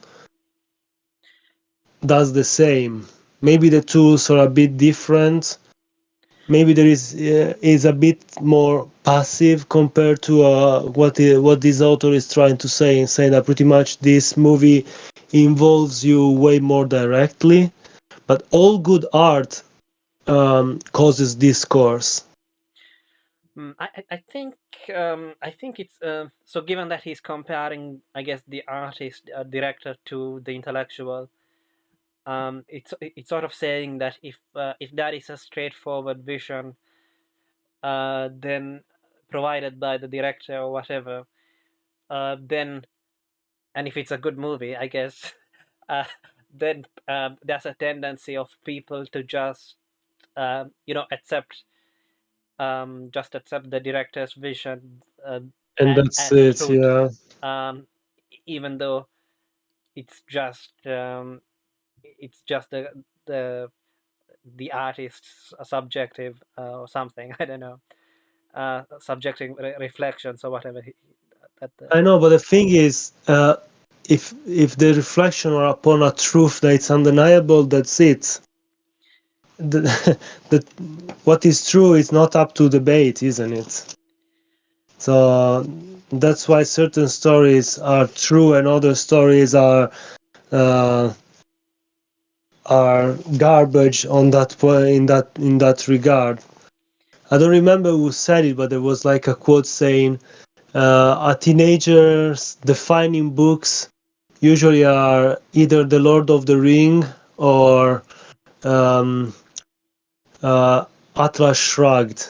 One of them, it's all about impossible, larger-than-life characters, and the other one is about orcs and elves." So the thing is the same. All of these things can talk about ideals and great things, but if they're not grounded on some truths, some things that are that you can take a priori as real, then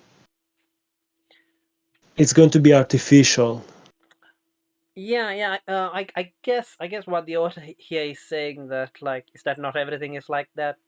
If not everything is a priori true.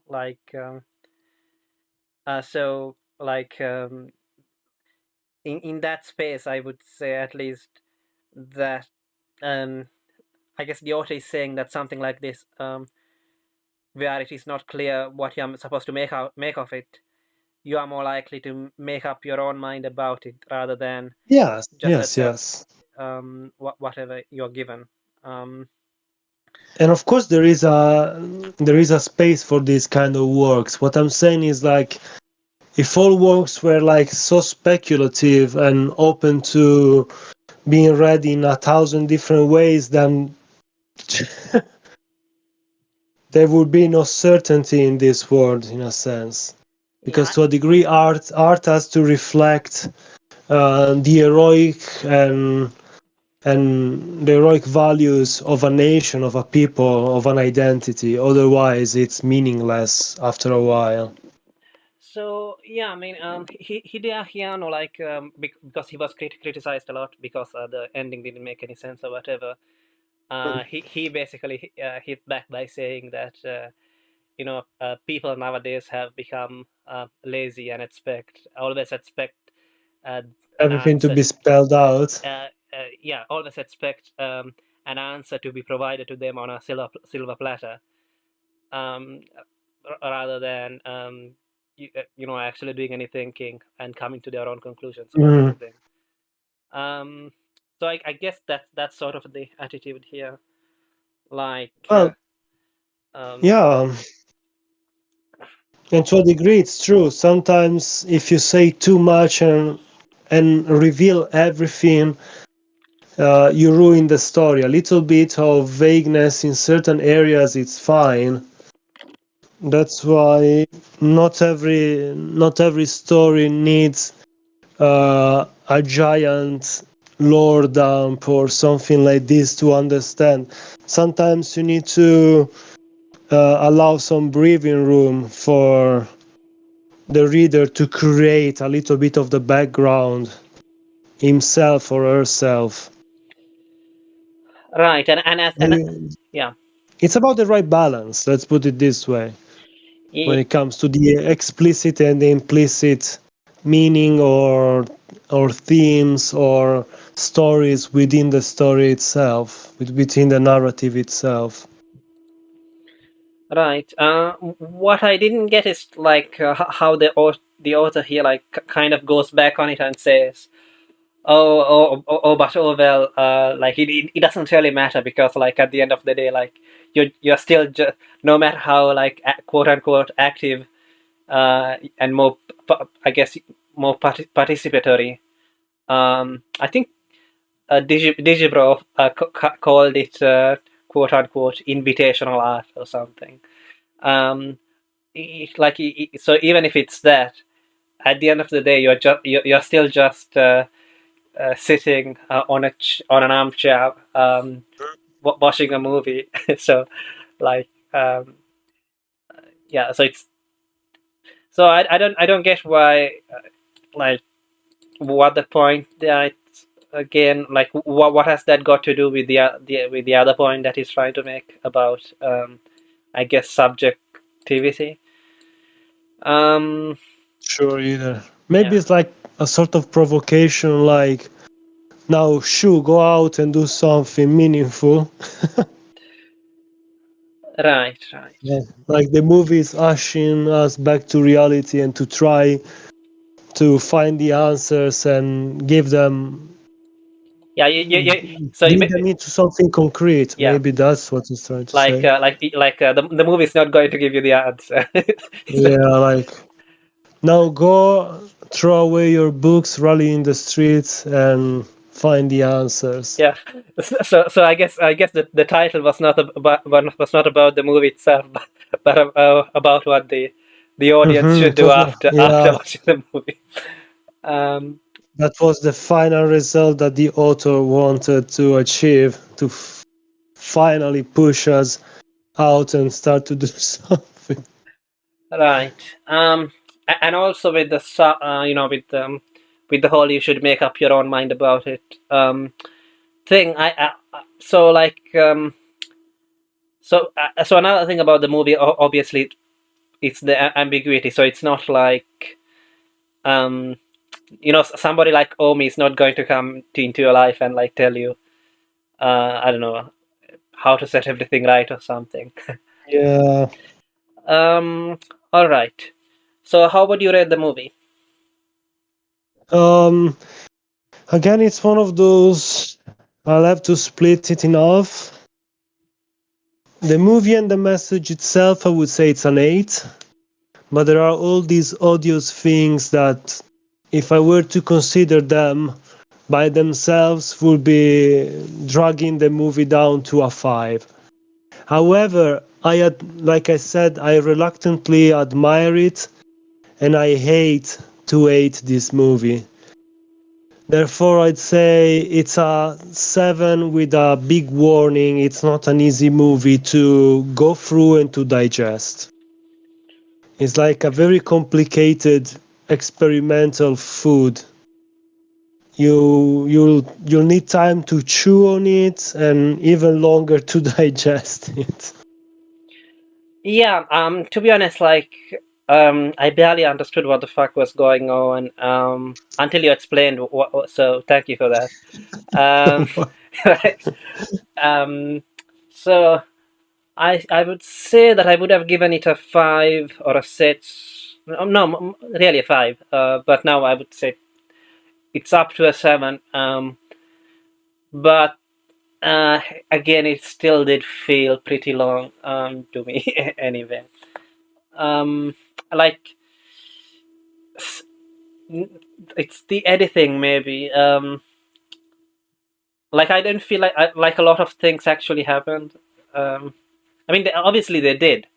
Like we got to see some of the backstory of the characters. Yes, it was explored a lot with this, either with the hallucinations or the memories. Yeah, I guess it's just that I didn't understand what the hell the hallucinations were. So there was that. For me, many of them were like either it's past or present traumas being manifested in visions. Pretty much how the brain of the different characters were perceiving their state of mind and their betrayals or their wishes. For example, just one last example, like Tome, the grandmother, would, when she's told that she's gonna be dragged away to the retirement house, pretty much runs away in a mental palace, so to say, where she has a vision of this. It's something in between a Buddhist bonzo and snake oil seller that's like trying to advertise this fountain of youth, and it shows these people going there and coming out young, and all of the women, of course, becoming young immediately go out and you can see them half naked with men all over them. So she wishes to be young again and be sexually active again, probably. It's kind of weird, like I wish I were young again and be able to just indulge in my senses, which is something that then you realize later on when she goes into the streets and tries to dupe someone in taking her in with the promise that she won the lottery and she will give the money if someone is kind to her. So it works in that regard. Many of these are like their plotting and scheming, or their desires and wishes or their anguishes made into some kind of dreamlike image inside their brain, I and see. that you can try and decipher that way or another. Yeah, yeah. Because like I was confused as to like, is this something that actually happened? No, but no. Yeah. Um. All right. So yeah, a 7 out of 10. And yes, sorry for putting you through that essay. Um.